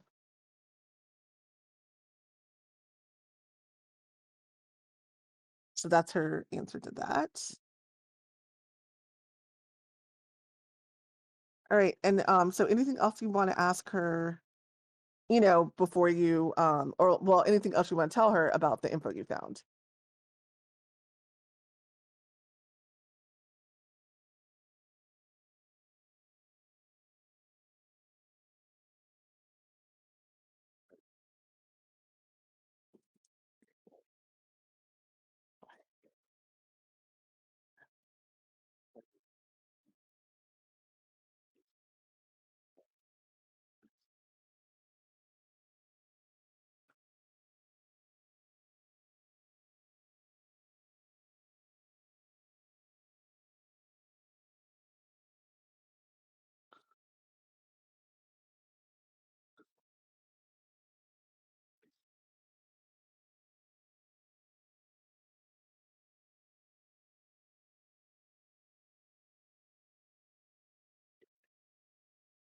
Hmm.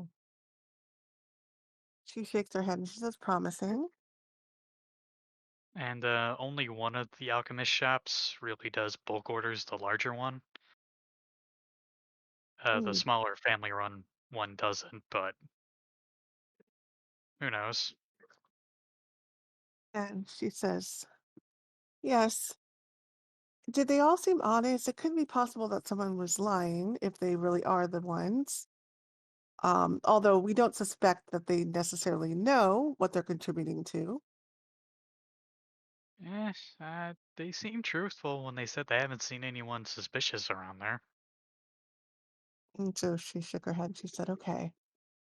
So it sounds like the two weapon shops, the dagger and the one that accepts um, the discrete orders might be worth looking into.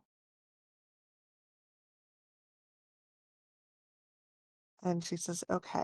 And she's thinking about it and she says, in addition to our to what we're doing tonight, I will see about getting people to look further into those shops if I do say so. But this information is very, very helpful.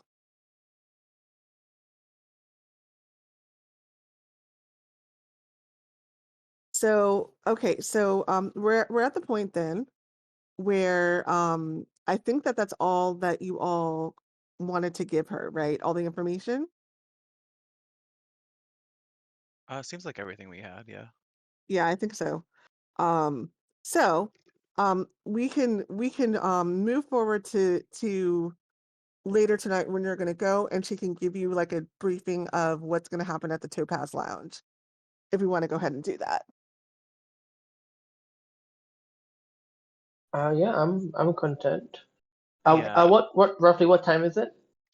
Oh, it's still like it's like afternoon. It's not very late. Okay, cool. Yeah, it's not very late at all. Yeah, because you all started in the morning, and you kind of like went, you went around to the shops. It would take like a few hours or so maybe, and now you're back. So okay, okay, cool. So later that day, um, later that evening, after maybe some relaxing during the day, maybe some walking around or reading or shopping or whatever, you all reconvene back in Esta's room. And it's about 9 o'clock. And she says to you, okay, so let's talk about what we're going to do. And she says, so this mission, what we're doing is we want to find out, now that you found out that information about the possible stores, maybe start information about it, or start conversations about it. But really what you're going to need to do is that you're going to need to go get into the back room. The person who we're talking about is a high roller, and he deals often with high rollers. So you're going to need to get into the back closed room, and you're going to need to interact with the people there, which hopefully one of those people is him. The way you can do that is you can speak with the barkeep. His name is Otis. You go up to Otis and you say you're high rollers and that you want to be in the back room. He will challenge you a bit on it, but he can be either persuaded or possibly paid off. But you basically need to show him that you are people with some money. While doing that, however, and this is going to seem like a contradiction, you don't want to stand out too much. So if he's pushing back a little bit too much, be very natural and be very, how can I say this? Nonchalant about the way that you're speaking with him. You don't want to alert him that you are very insistent to get back there, but you want to let him know that you want to get back there. Once you get to the back room, definitely play some games. Play a few games, kind of get the people talking, get the drinks flowing. It'll be a small room with, I would say, likely less than 15 people. Start up conversations after that. See if you can get any intel about, you know, um, the high rolling visitor that comes to the tavern about comes to the lounge about once a month. I don't know how you would open up that conversation, but kind of try to get them to open up to talk about this guy. And that's really what I have. Do you have any questions?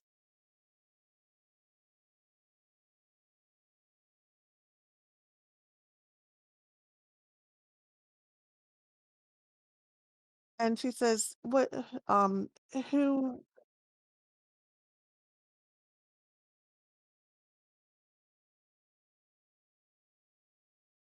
And she says, "Who is that person that you'd like to bring?"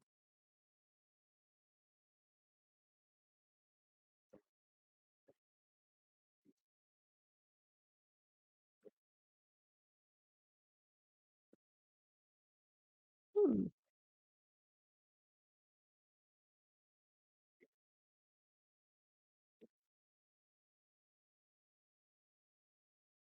And she says, I suppose it couldn't hurt. Yeah, why not? And she says, of course, just, you're not going to tell her anything, obviously, but what, why do you think she would be a good asset? I'm just curious.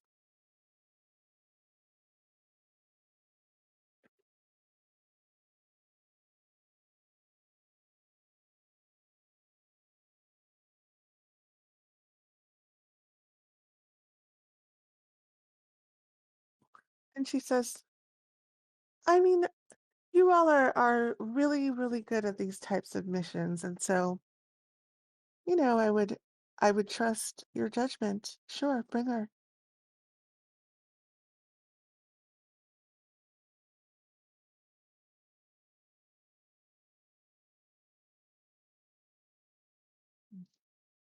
Um, oh wait, I'm trying to remember. Who exactly are you talking about?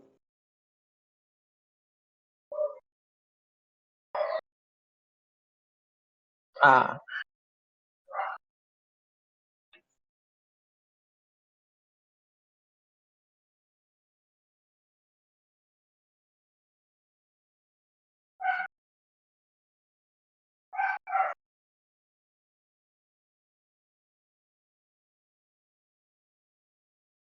Mhm.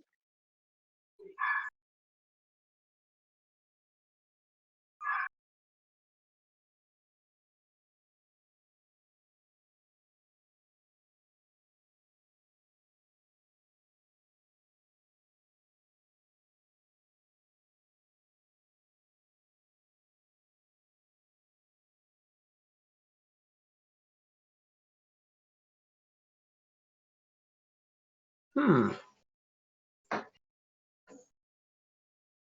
That level of know-how would be valuable. I That suppose seems it's like solid how. reasoning. Yeah.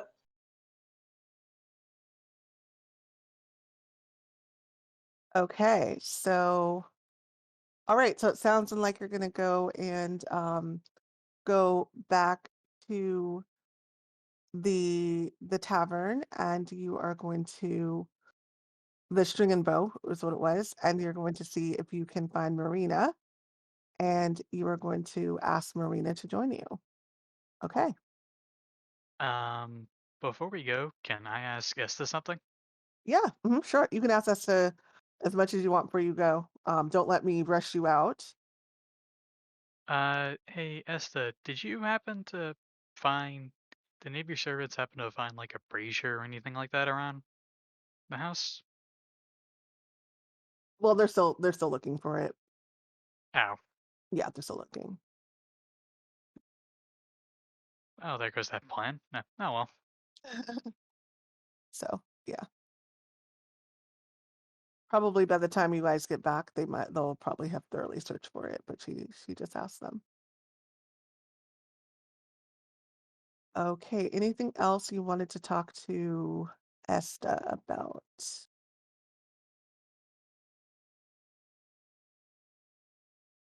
Um, Nothing from me. Okay. All right. Hey, So, oh, go ahead. I was like, hey, I just saying since this is gonna be like a nicer event, why don't we put on that stuff we bought for the birthday party?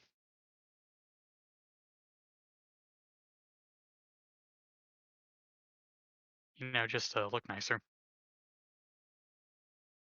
Yeah, you guys can totally do that. You have the stuff. So, I mean, yeah, it would be the 100%. nicest clothes that most of us have. Yeah. Right. Yeah, you guys Even though can for I, sure do that. even though I'm literally just wearing a cape because I kept my armor on. Right. Yeah, you guys can definitely take that. So do you want to go ahead and you just want to go ahead and put that stuff on like the things that you were wearing on for this outing? Yeah. Okay.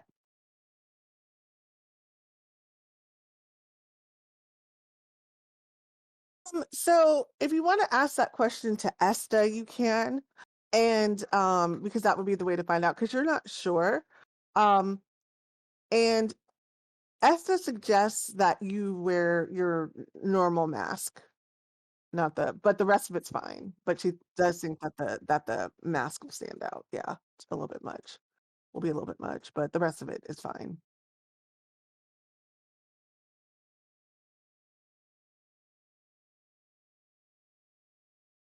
Right. Okay. Anything else here?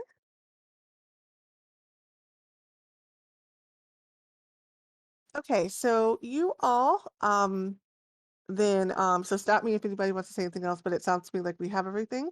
So you all make so as you all head out, you make a quick stop at the String and Bow, and once again, you see Marina at a table, and she is sitting down, just kind of talking to some people, and they are involved in a game, and she doesn't notice you, but she is sitting down with a group of people.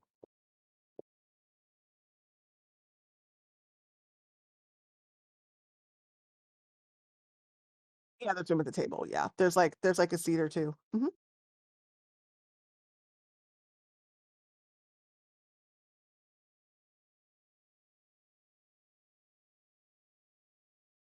Okay. I'll follow Ramune. Okay. Okay. And so as you head to the table, she recognizes you both, and she looks up and she says, "Ah, come to lose more money, I see," and kind of laughs at her own lame joke. And she says, "I'm I'm not going to be able to deal you in right away, but have a seat."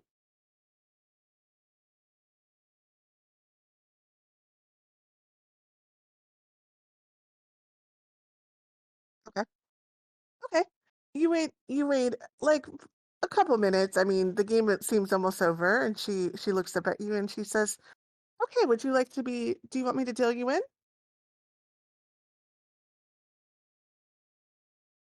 Okay. Yeah, might as well get to practice, huh? Okay. Um so let's see. We did the 21 last time. No, there are other people at the table too. Um so so let's see. I'm trying to think of the game that we did last time because I had several in my mind. So was that the 21 where you just like roll the dice and I can't remember exactly how we played that. Um we rolled the dice, right? And I think we rolled D6s. Yeah, 4 D6s. Okay, so both of you why don't we start with Irene, go ahead and roll.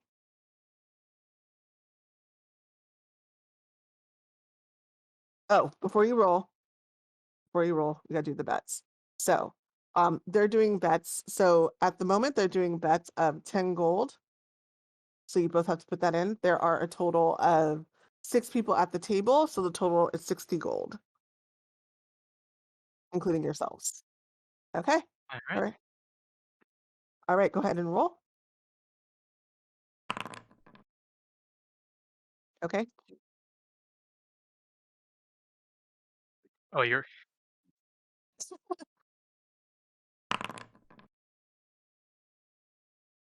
Okay. wow. Really? Wow. Wow. I rolled 2 ones on that. Well, that's like the worst. Okay. All right. So I'm just gonna have her roll for like she's a table roll. Okay, so let's do.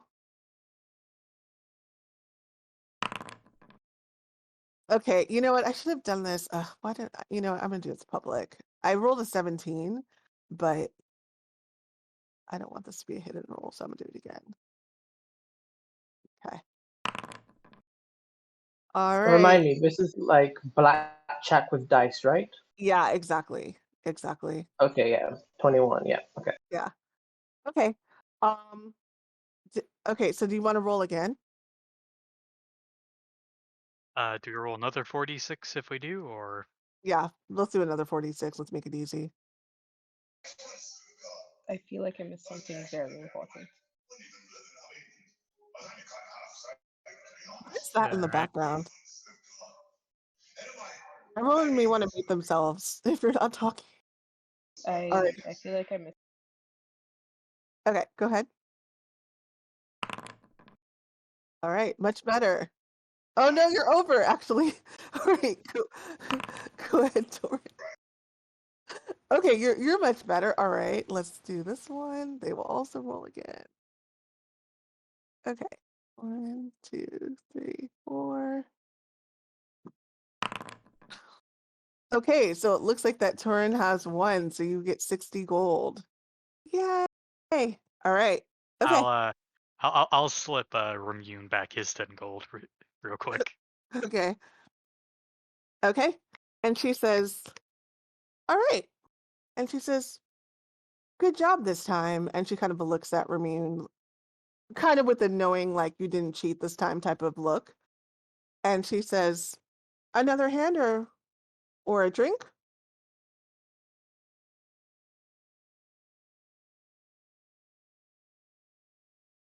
And she says, "Oh, that again. Sure." And she I'll, like she calls another dealer who takes over. Were you gonna say something? I was like, I'll keep playing while. Okay. All right, we'll do the game. We'll do the game in RP chat. For you. We'll do another game in RP chat for you. And you may end up winning 60 gold. And we'll just do like dice rules later. Okay. Alright. Okay. So she comes over and she kind of has you come over. If it's just gonna be another RP chat thing, then I'll just drink while we're waiting. Don't want to complicate things. Gotcha. Okay. Okay. All right. So she kind of beckons Ramune over and she says, "You need more information or what?"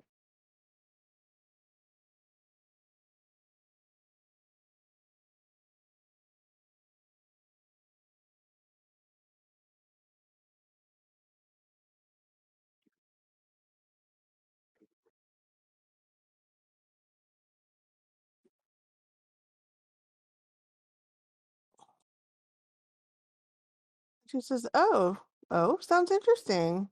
How profitable?"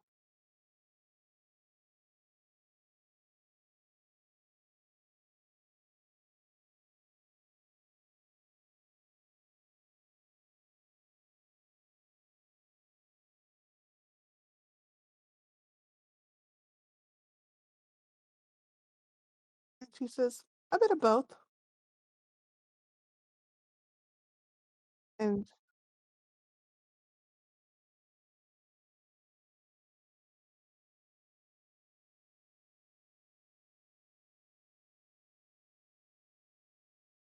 she says, "Oh, the Topaz Lounge, huh? We're rolling pretty big, aren't we?"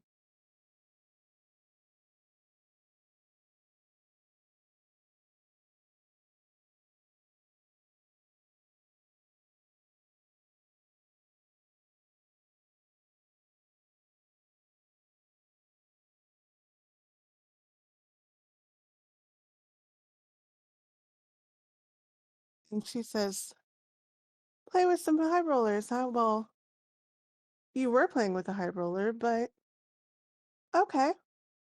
And she says, "But you didn't answer my question. How profitable?"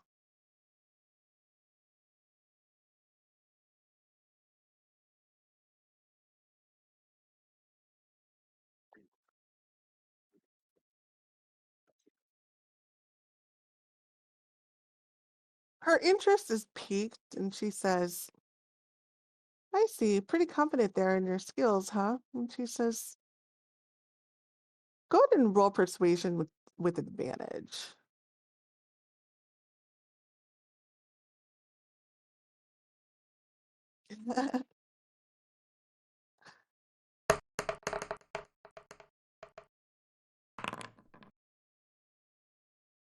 Why is the first one blank?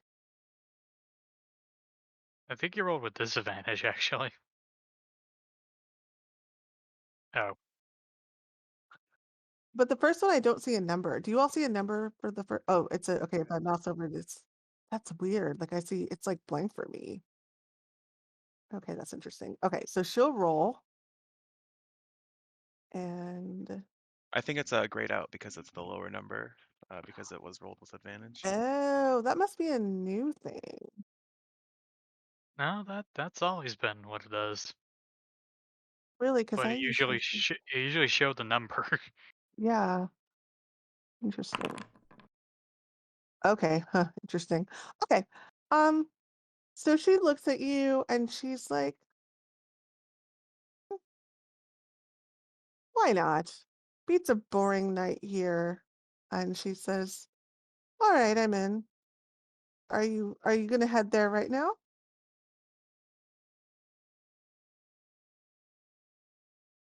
And she says, "Okay, give me a second." And she goes over and whispers something to the other dealer who, kind of sees like who kind of nods and shakes his head.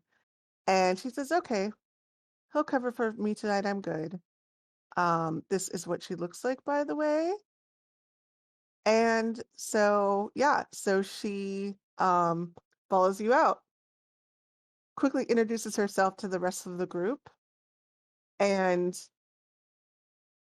interestingly enough, she seems to kind of oh wait, you all are still on that. Sorry, hold on. I forgot I didn't bring you all to. Let me bring you all to the right scene. I saw Hardhi on Esta's scene. Okay. Um, well, I dragged this token on, that's why I did that. Okay, so this is what she looks like. Okay, she so she even though she's coming with you guys, she kind of seems to be leading the way to the Topaz Lounge. She knows where it is, so she's slightly walking ahead of you, um, making kind of asking you all a bit about yourselves and things like that. Any conversation that you want to have with her on the way, or anything you want to tell her.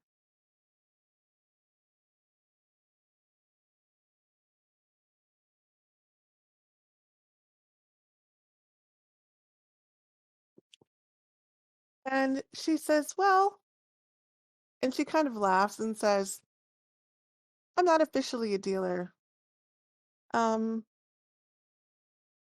but I make an appearance every once in a while, so it's kind of hard to explain," she says, kind of like cryptically, and she says, "I don't I'm actually on vacation. I've been in Harkenstow for a few weeks."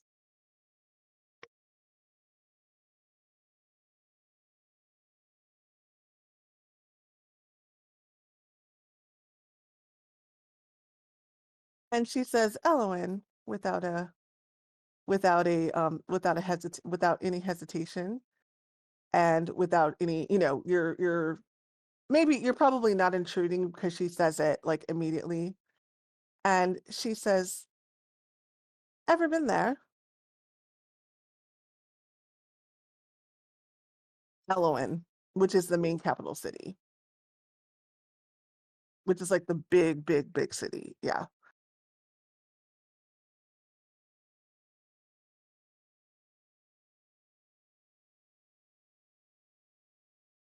And she asked the question to the rest of the group, ever been to Elowen before?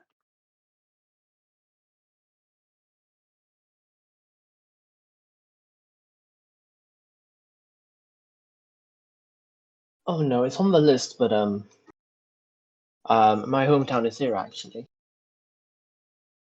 And she says, "I see." And she says, "I actually have my own business there."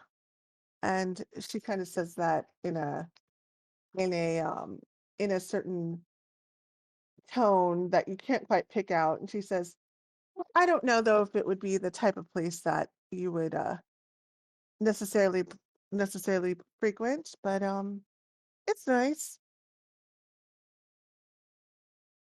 And she says, I'm a business owner." And she keeps walking.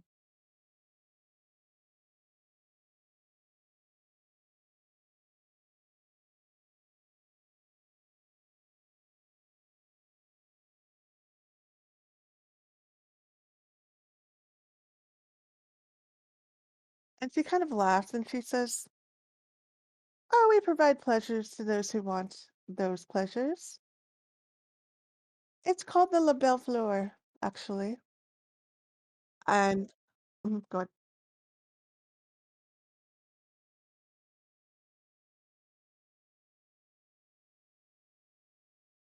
Possibly.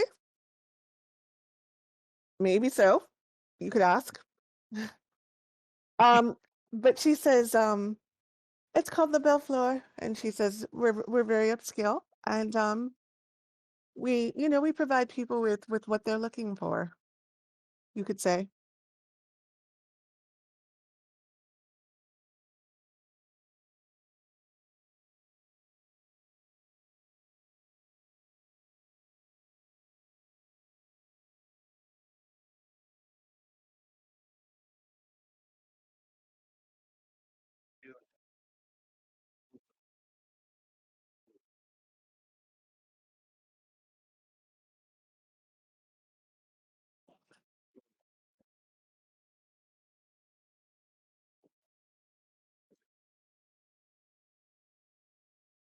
And she says, "I see.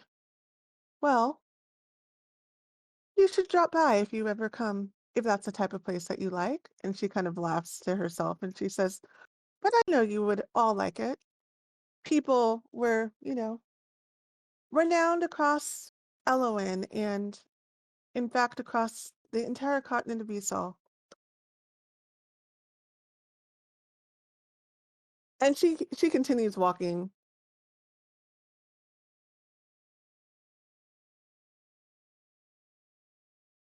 Okay, we are going to, anything else you wanted to say to her? Otherwise, we will end up in the casino, the Topaz Lounge. And you know what, you guys? I have a broken image. That's unfortunate. Hold on, give me a sec. I gotta fix this. There's a broken token image.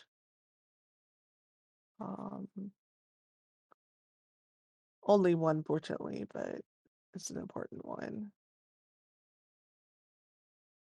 Let me go. Parking still.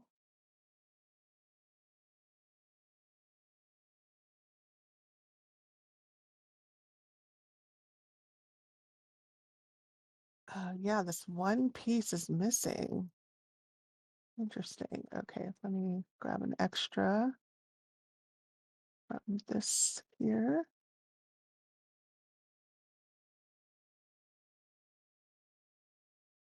Okay, we'll do that one. Very annoying. Okay.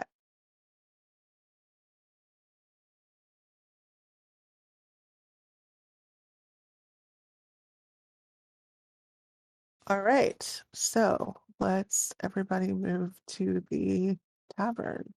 I'm about to show on some ambience. I actually don't know what this is going to sound like.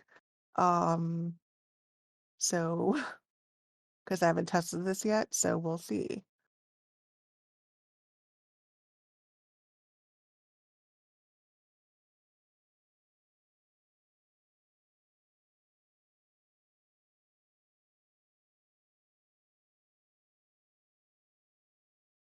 Okay, so go ahead and turn this down if you want to, if you don't like it. A nice map. So I yeah, I know, do right? like this map. I really do like this map. All right, let's go to Groovy, Groovy, Groovy.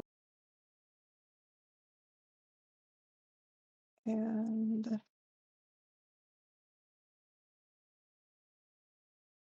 that stuff.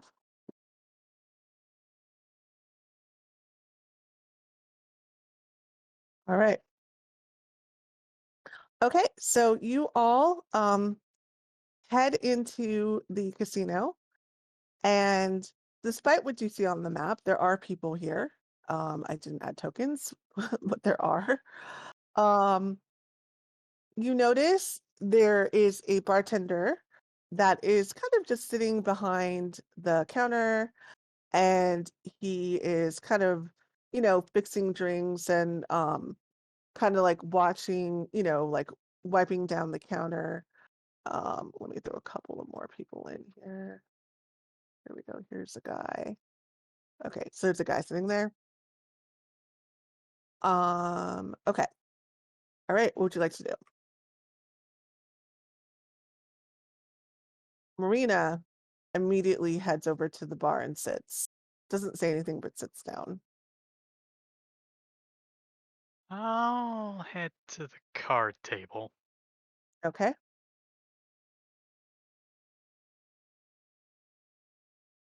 All right, Marina and Cypress, what would you like to do? I guess I'll also head to the bar. Okay.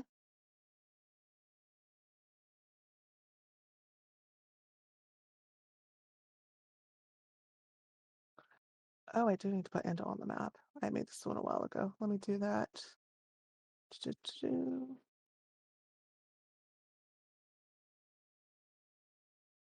There we go. Okay.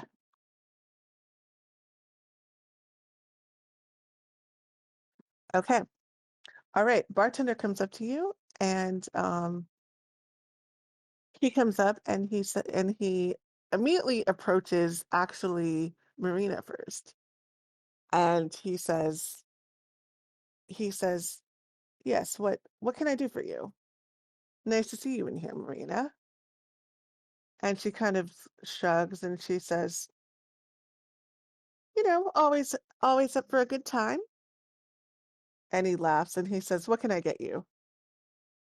And she just orders a medium drink and just kind of sips on it. And then he comes over here and he says, "And you?" And he's speaking directly to Irene. I'll take something in the middle. I need to keep a clear head with given how much I'm going to be spending tonight. And he kind of laughs and he says, "That's not what I want to hear." And he kind of he pours you a drink. Um and then he kind of just starts he gets orders for everyone. He's talking to this guy here, and he's just kind of making small talk with all of you. He definitely is the flirty type. And so, I mean, typically how bartenders are, right? So he seems to be focusing most of his attention on Irene and on Marina specifically. But he's pleasant enough and he's talking to all of you.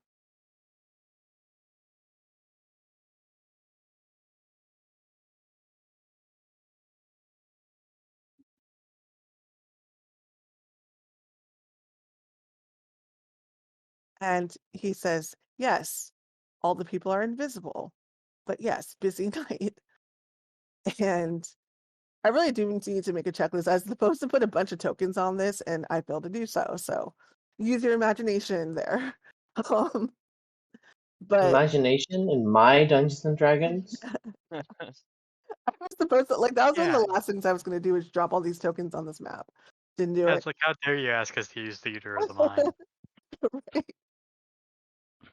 Okay, so he's making conversation. And he's like, "Yeah, it's been actually quite busy. I think that people need an escape these days. Um, I mean, good for the casino business, I suppose." And he kind of chuckled to himself.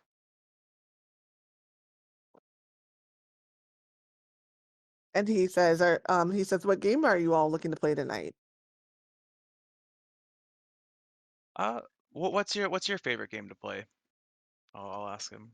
And he says, "Oh, spades, blackjack. I guess my favorite would be Unlucky Sevens. I really like that one, but Hmm. not everybody plays that. That's for our more, I guess you could say, exclusive clientele. But I would say that one's my favorite." Maybe I'll have to check that out.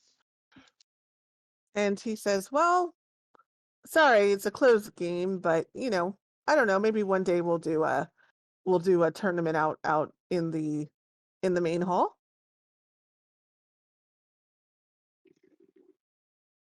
A casino that's I mean, if it's a closed game, are you closed off to the house potentially making more money? And Marina looks at Irene and says, exactly. And she says, why would you close off a game when you can have us? And she kind of laughs and he says, Marina. And he says, you know how this works. And he says, high rollers only. Sorry. And she just like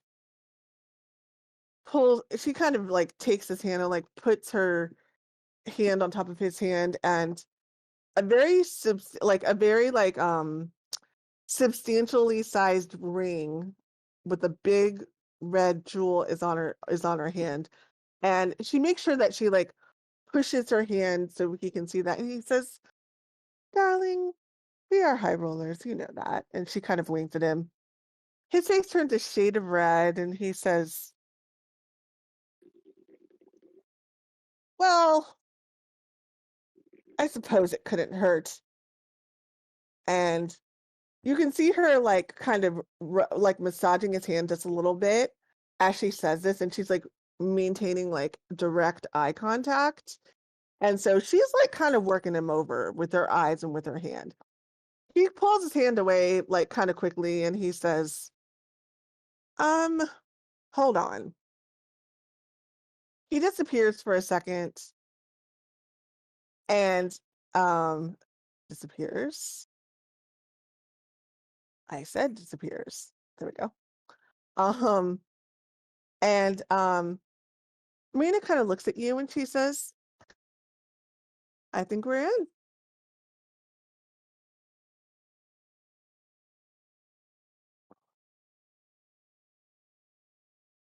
And she says, good thing you brought me along. And she kind of laughs to herself. He comes he comes back after a minute or so and he says, okay, follow me. And he brings you all this way to this guy.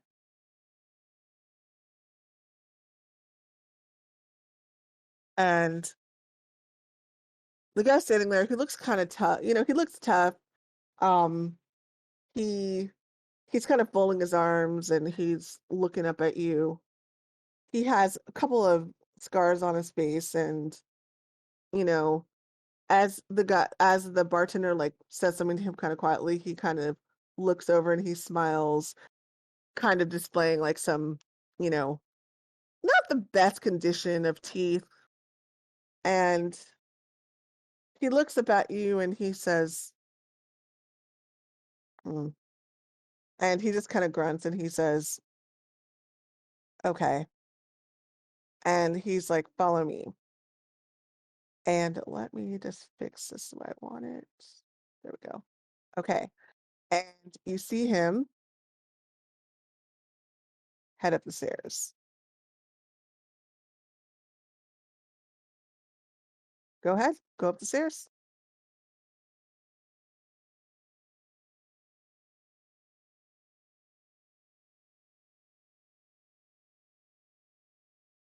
We're going to end.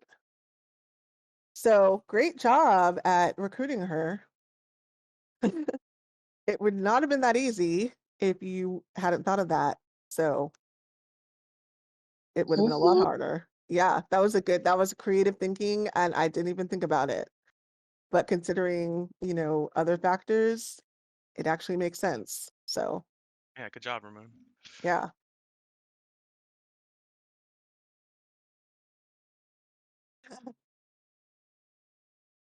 I was expecting to have to play a few games. That's why I went over to the card table. Yeah, I mean, he was able to bypass some of the things that y'all would have had to do by bringing her. So, okay.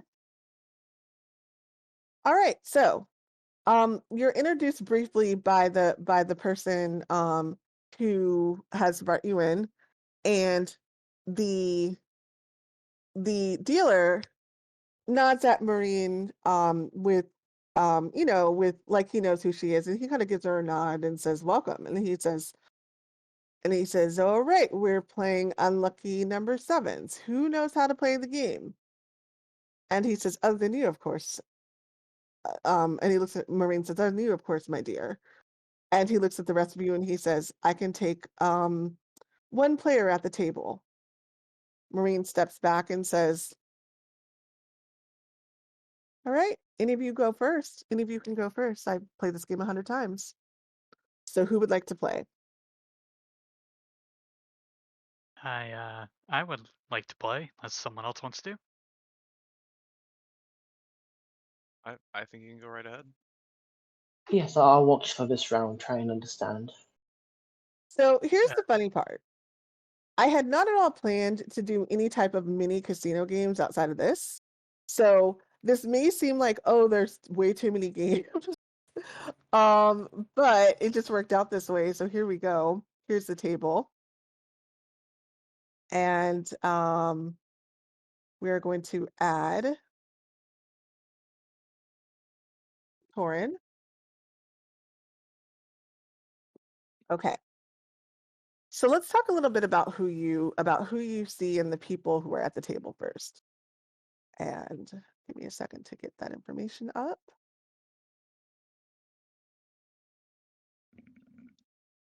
And there we go. Topaz Lounge. Okay. So you're at the table with 4 individuals, as you can see. And they don't introduce themselves. They don't say their names or anything like that, but you know, you do kind of get you do get a little bit of I guess the word I can use is you do get a little bit of a feeling. I would like everybody who is proficient in perception to roll, please.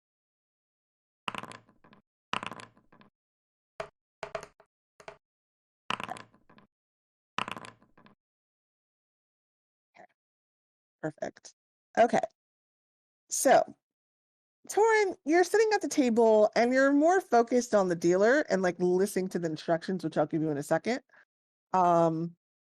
And so you are really, really focused on, kind of paying attention to that. So you're not really paying attention to people's body language at the moment. But what the rest of you all notice are the demeanors of the people around the table because you're more, standing back looking. So this guy here, he doesn't really seem to make any eye contact. He doesn't speak. He's looking at the dealer and he barely acknowledges your presence. His demeanor is not exactly tense, but not really relaxed either. And he's kind of just sitting there, like focused on the game. This guy, on the other hand, immediately introduces himself as vendor. And he does start, making small talk. What brings you here tonight? Where are you from? Like the usual questions. Seems pretty friendly. Seems, he's dressed quite ostentatiously and seems to have on, just seems to be kind of puffing a bit, talking about his skills and gambling and stuff like that in this game. This person here, she is kind of in the middle if you want to talk about talkative. She seems to be kind of rolling her eyes at everything that vendor is saying, kind of like, yeah, whatever type of attitude. But she also seems like she is really focused on hearing kind of sizing you guys up as well a little bit. She doesn't say much. She gives her name as Elhane, but doesn't say much more than that. So that's the table. Now the dealer, nothing particularly special or different about him. Just kind of sitting there and expecting, kind of making small, I guess, small dealer talk. Marina is sitting behind you all. She seems to be watching something, but you're not sure exactly what she's looking at. But she's looking very intently at the table and watching something in particular. And actually, that's where we're going to leave it today. I want to do the table, the gameplay, and everything else in kind of the same session, and you'll see why. So we'll stop here.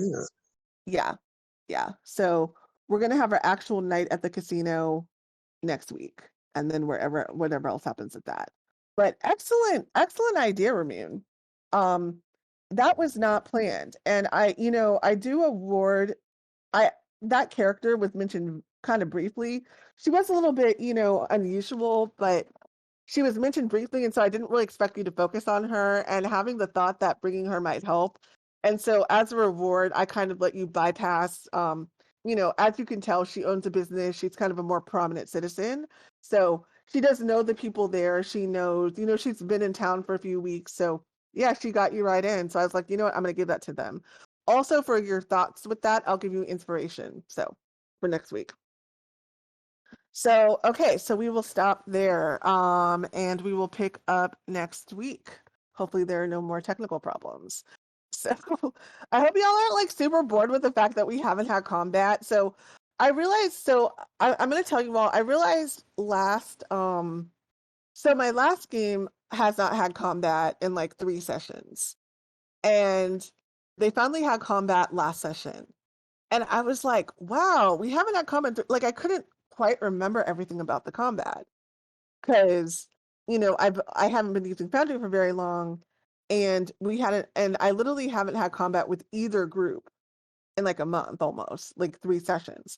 So I hope I'm like, wow, we haven't had combat in a long time. So hopefully you're not too bored with it, but yeah, it's just how it worked out. I mean, it is what it is. So, but stuff will change. But okay, we will stop there. I'm gonna go ahead and head out. And just make sure that Toren, you can go ahead and remember to buy your item that you need and subtract the gold, and we will meet next week. Okay. I All already right, all right. did that, Bye so bye. thank you. Thank you. Bye. Mhm. Yeah. Bye, everybody.